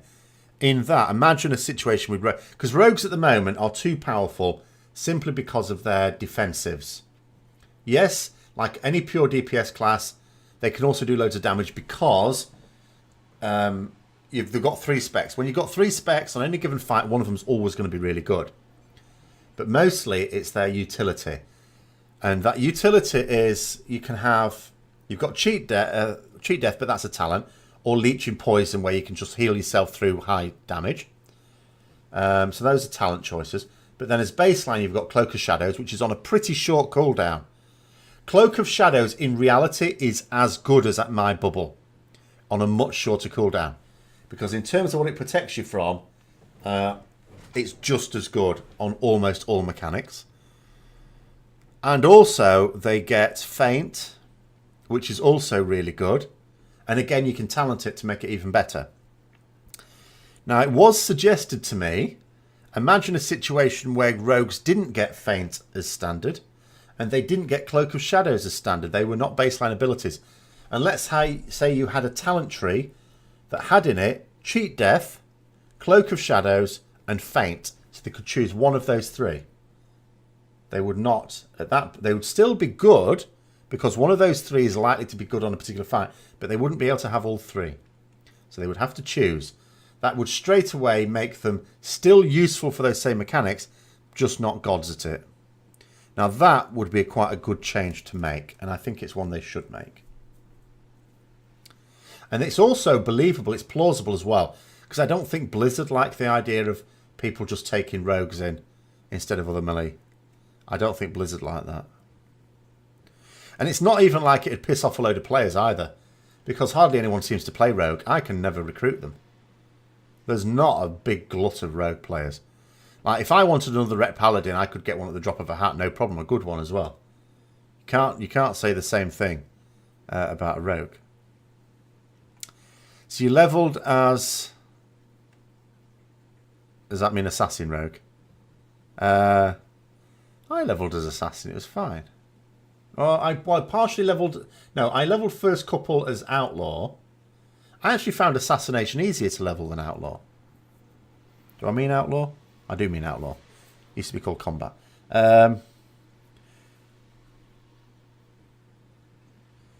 Most melee are dual wield. Yeah, I suppose they are, aren't they? I've not thought about it. I mean, Death Knights and Warriors, of course, you've got one spec that is and one spec that's not. For rogues. Well, that's always been the thing for me. For me, rogues are there to annoy you in PvP. I don't see why they should be gods of PvE, other than being a pure DPS spec. Like mages and warlocks and hunters. You know, I can understand their strength coming from the fact that they've got 3 specs, and as long as you keep up with those 3 specs, you've always got something to fight with. You've always got a spec that's going to be good. You know, so it might be that on one fight you're assassination, on the next fight you might be subtlety, say. And especially in most tiers, there's always usually 2 specs that are really strong. So you don't even have to keep up with all 3 as such. Just keep the 3rd one in touch and then focus on the 2. And although people might say that's a pain in the arse, That's the price you pay for being really strong, because that's the trade-off. The good thing is you are going to be taken on every fight because you're strong for it. The payoff, or the payment, I should say, is the fact that, but you've got to maintain at least 2 specs, and you should probably keep the third one on, ready in case you need to suddenly switch to that as well. Whereas when you're a class that only has 1 DPS spec, in that case, what Blizzard need to do is to make you strong in different fights with talents. So it has to be talents that we need to change. And that's where they've gone wrong with us, because we've got so many dead talents, which are opportunities. So they should have there should be a combination of talents that makes us really good for single target and maybe not so good for cleaving. And then there should be other talents that make us really good for cleaving and AoE, not so good for single target. And there should be other ones that maybe boost up our defensives at the cost of something else, and vice versa. So we should be able to choose a specification basically that would suit the fight. And they don't do that. And Windwalkers, Shadow Priests, and I suppose now Havoc Demon Hunters have the same problem. In fact, Havoc Demon Hunters have surprised me, because I would have thought for people rolling Demon Hunter, they were on pretty safe ground this expansion. Because Blizzard, I don't think really in the past have ever let the new class fail. Like monks, all 3 specs of monks were decent. They weren't always necessarily amazing, but they were decent in MOP. And I would say the same thing was true of Death Knights, although they were constantly mucking about with Death Knights through Wrath. They ended up at the end of Wrath nothing like they were at the start. It was like the beta process never stopped. But they were still useful to have. You still took them.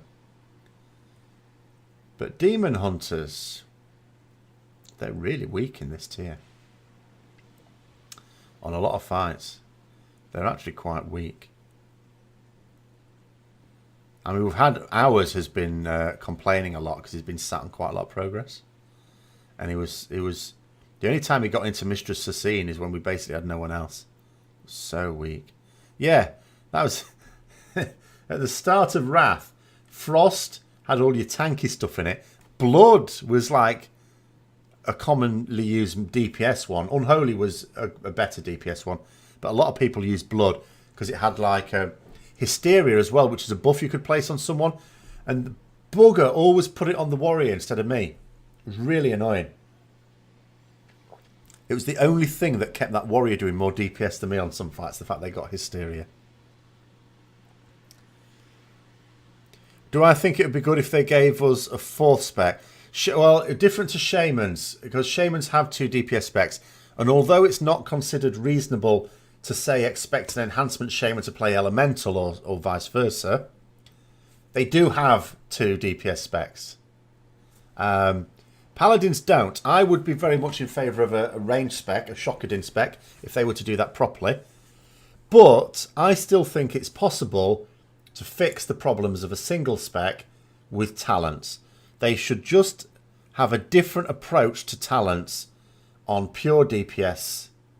Sorry, not pure DPS, single DPS spec classes than pure DPS spec classes. Have a totally different mindset for designing the talents.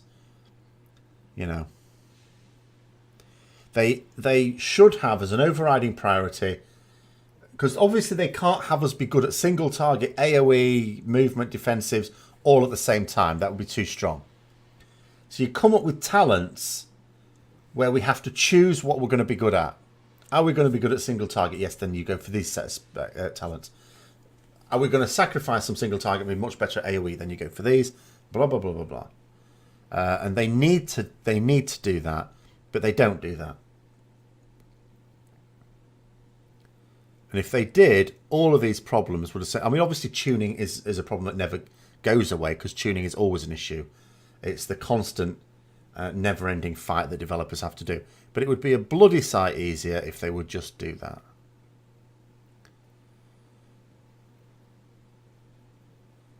But they have it in their head. They don't see specs, they see classes. They look at raids and say, well, raids paladins are well represented in raids. So if you've got 20-man mythic raid, you know, how many classes have we got now? I can't even keep count. We've got 12. So really, you want an average of 1.5 per raid, don't you? So if they see that it's not uncommon to have 2 paladins in a mythic raid, they consider, and they've said as much, they consider paladins to be well represented. It doesn't matter that in most of those raids, it's probably, well, at the moment, it's probably, I don't know what it would be. And in past times, it would probably be a protection paladin and a holy paladin, because they also bring stuff that a retribution paladin doesn't. But these days, I think even protection paladins have fallen out of favour a little bit. But yeah, holy is definitely in there.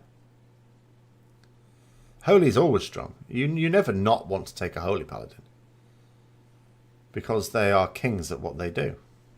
Like, all the different healing classes are all very unique. They all bring their own stuff to the table. So as a result, you'll always want a holy paladin. What are the main downsides to a character of any class needing one set of gear which changes stats automatically with role change?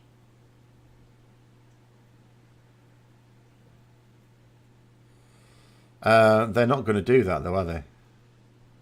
They're not going to change your stats with roll, because again, it's Blizzard's philosophy here. Their aim is to make all secondary stats useful and close together in value. As a result, they don't allow their brains to comprehend that they end up with some specs where one stat is really useful and one is really useless, because their design philosophy is to make sure they're all close together. The fact that they fail in that repeatedly doesn't alter their main design philosophy. Well, that's what I mean, Morid. From gameplay point of view, in fact, you shouldn't even play an arms warrior. You should just play a rogue. But yeah, from a gameplay point of view, I would not recommend anyone play a Retribution Paladin if they weren't totally committed to the concept of the Retribution Paladin. From a point of view of getting yourself into groups, I would never recommend it. Because, like, when we say, like, Nighthold, for example, was a pretty good tier for Retribution Paladins. The reason we say it was a good tier is not because Retribution Paladins were awesome in it.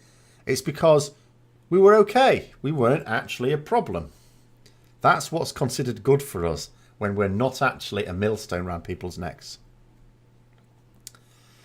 What's my guess on the current sub numbers? I think they're probably pretty healthy, as a guess. I know that there are many more people raiding than was the case in the last couple of expansions. So that either means more players or a higher proportion of players. I don't actually know which of those would be the case. But I see nothing. So I would guess anywhere between 5 and 6 million. I don't think it's blown back up to like former glory days values. But it wouldn't surprise me if it stayed steady at about 5 or 6 million. I haven't seen anything that suggests otherwise. And obviously people will just guess. Like, usually you get a situation where someone really likes the expansion and they just assume everyone else doesn't. Oh, it's probably on 10 million. And you'll get just as many people, if not more, who don't like Legion themselves. And they assume other people don't as well. And they'll go, oh, well, that's why there's probably only about 2 million people playing. We don't know. But we can infer things from the data we can get access to. Most of that data relates to proportions of people getting achievements and number of people raiding. And looking at that, it does sort of look like it's probably better. Well, it is better than WoD. It may not be up to MOP levels. It may still be down on that. So I would guess at between 5, because I still think there's probably 1 million people sub for a month and then unsub for a few months and so on. But I would guess between 5 and 6 million. But it is just a guess. Only Blizzard know. And I don't blame them for not telling us. Because it was a no-win situation they were getting to. Whenever they did that that quarterly report, which is only there for shareholders, not for unless we happen to be shareholders. And it's only there. It's supposed to just report on the financial strength of the company. so that shareholders can make informed decisions as whether to buy more shares, keep shares the same, or sell shares. So all they need to know about is how profitable different things are. So that's why they just explain how much money each of the games are making and so on. But yeah, it was a complete stick, because if the numbers ever went down in a quarterly review, then people would say, oh, the game's going downhill. And if they didn't, people would say, oh yeah, but it's not as good as in Wrath, is it? So they couldn't win. So, I don't blame them. It's a shame, because I was interested. But yeah, I understand why they did it. It would be interesting to know, but yeah, we have no way of being able to say for certain. The only time, even the number, they're even coy about the number of versions of an expansion that they sell. But I think sometimes, because we were told, I got the impression it was an unintentional leak for which the person responsible was chastised.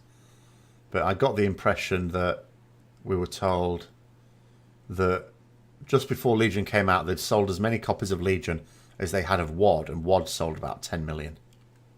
But obviously there'll not be 10 million still playing. That's just who sort of got it for the first month. But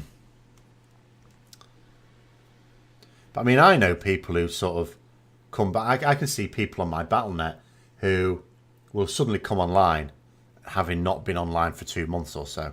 So I know there's a significant number of people who are still doing the unsub cycle.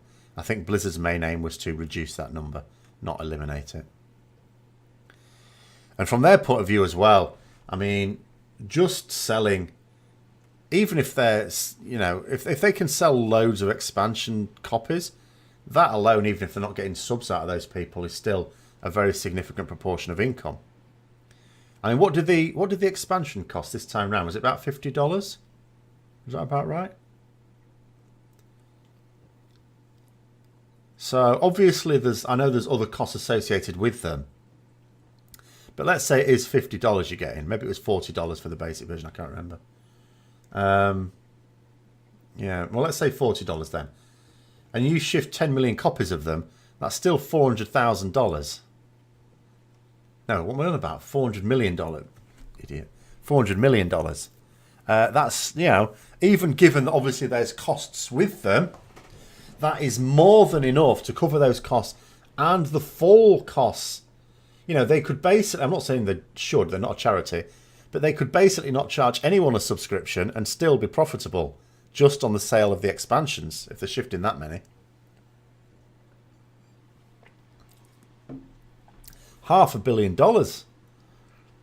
for every 2 years, to say nothing of the vast amount of money that they're raking in, as I say, from the subscriptions.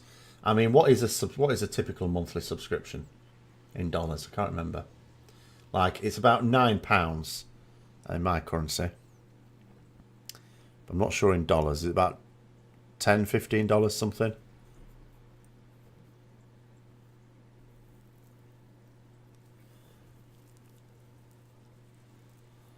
$15. So let's say, I mean, we're paying a bit less than that in terms of my currency. So let's say you have got 5 million who are at any one time are subscribing. Then you're talking about, even if it's a bit less, let's say it is a bit less in other territories, you're still talking about $65 million a month just from subs. And then they've got the online store with the transfers and mounts and pets and stuff like that, all the cosmetic stuff. Raking it in.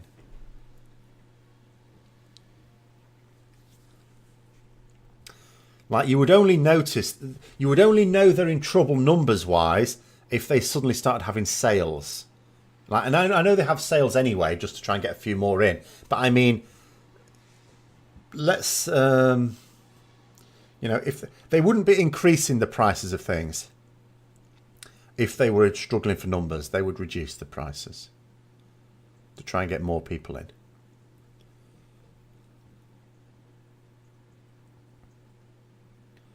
and you don't see sales very often. Like, I think you would see them more regularly. I think if they suddenly took a hit in numbers and they want to get people in, they would more regularly have sales on stuff on the online store, like services like 20% off or even 50% off character transfers, stuff like that, because that costs nothing for them. What are my thoughts on the WoW tokens? It's brilliant for me because if ever I need some gold, I buy the WoW token, sell it on the auction house. I haven't actually bought any this month. Maybe I should. But yeah, for people who actually have to get them, much more difficult, because I remember at a time, I don't know how much gold you can realistically farm without having to put too much in now. But there was a time, obviously, when they sold for what, about 40,000 in Europe anyway, about 40,000 gold or something. 200,000 now. I can get nearly 500,000 gold just by buying 2 tokens. Which is more expensive than it was. That would be now, because it's 19 quid a token now, I think.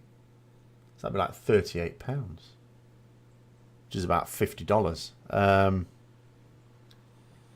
Yeah, it went up and down a lot to begin with.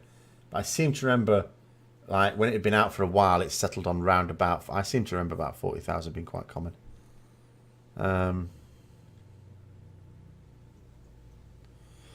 Interested in current subs because right now I see only 5 high pop servers at best. Well, that's just because there's so many realms, but that's been the case for years. I'm not sure there were that many more in WoD at all.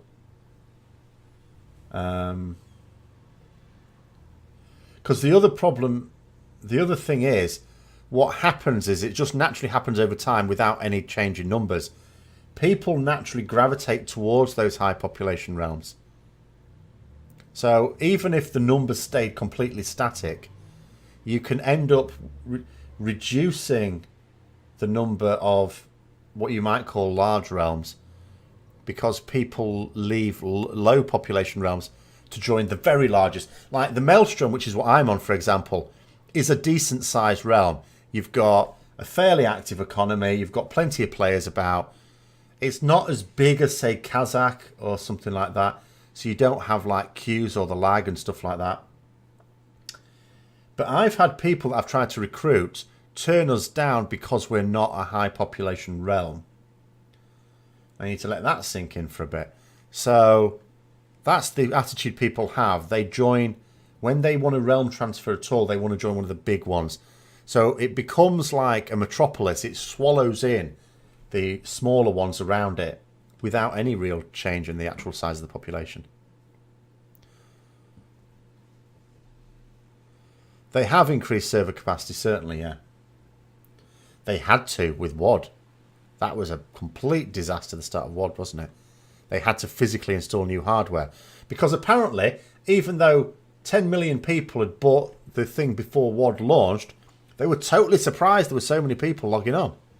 Caught them completely unawares, apparently, after having sold 10 million copies of the game. I don't even know how stupid you have to be to think like that. 1 character max level boost, including the expansion, is mandatory as the level cap. Well, max level from the previous one. They don't want to actually let us have a boost to max level. So it's a boost to the max level from the previous expansion.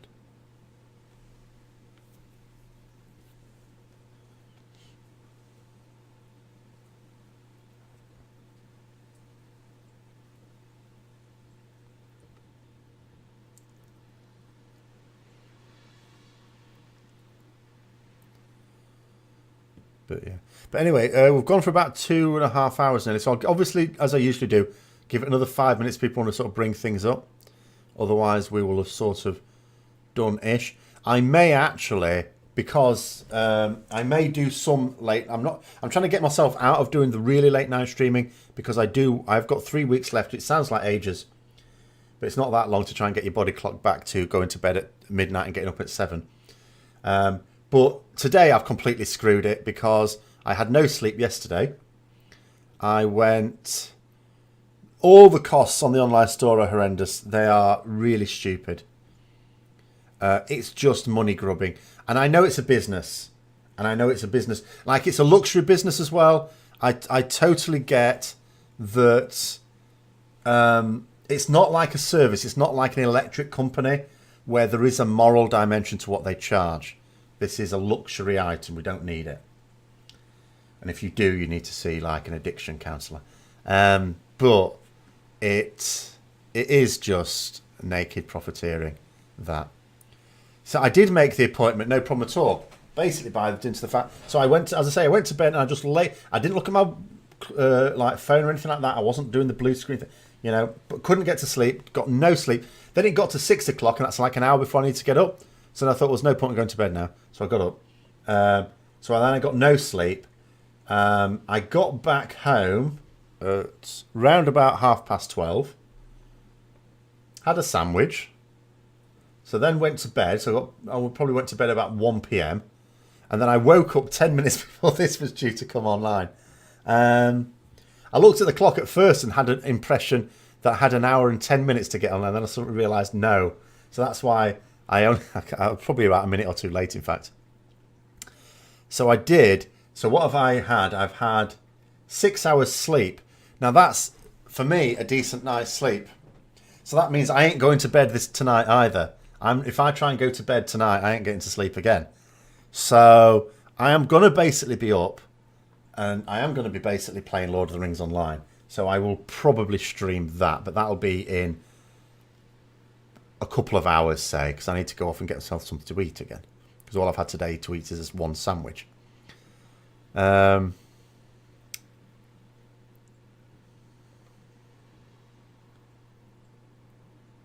Right, yeah, no, the WoW token is really good for kicking gold sellers into the long grass. I agree with that. It's the online services which are excessive for me that I have a big problem with.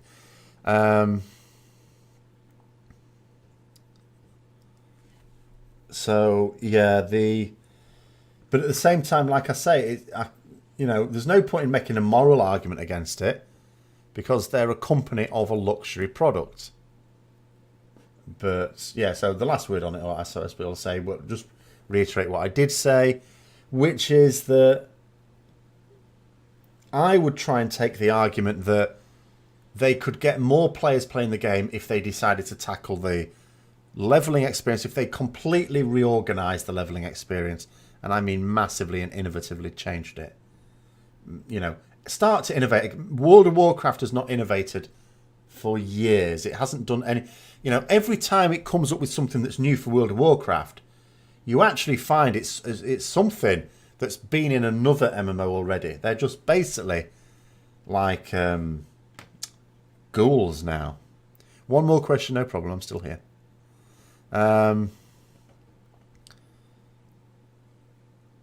My GCD is affected by haste, and I have about 30% haste, so my GCD will be not bad.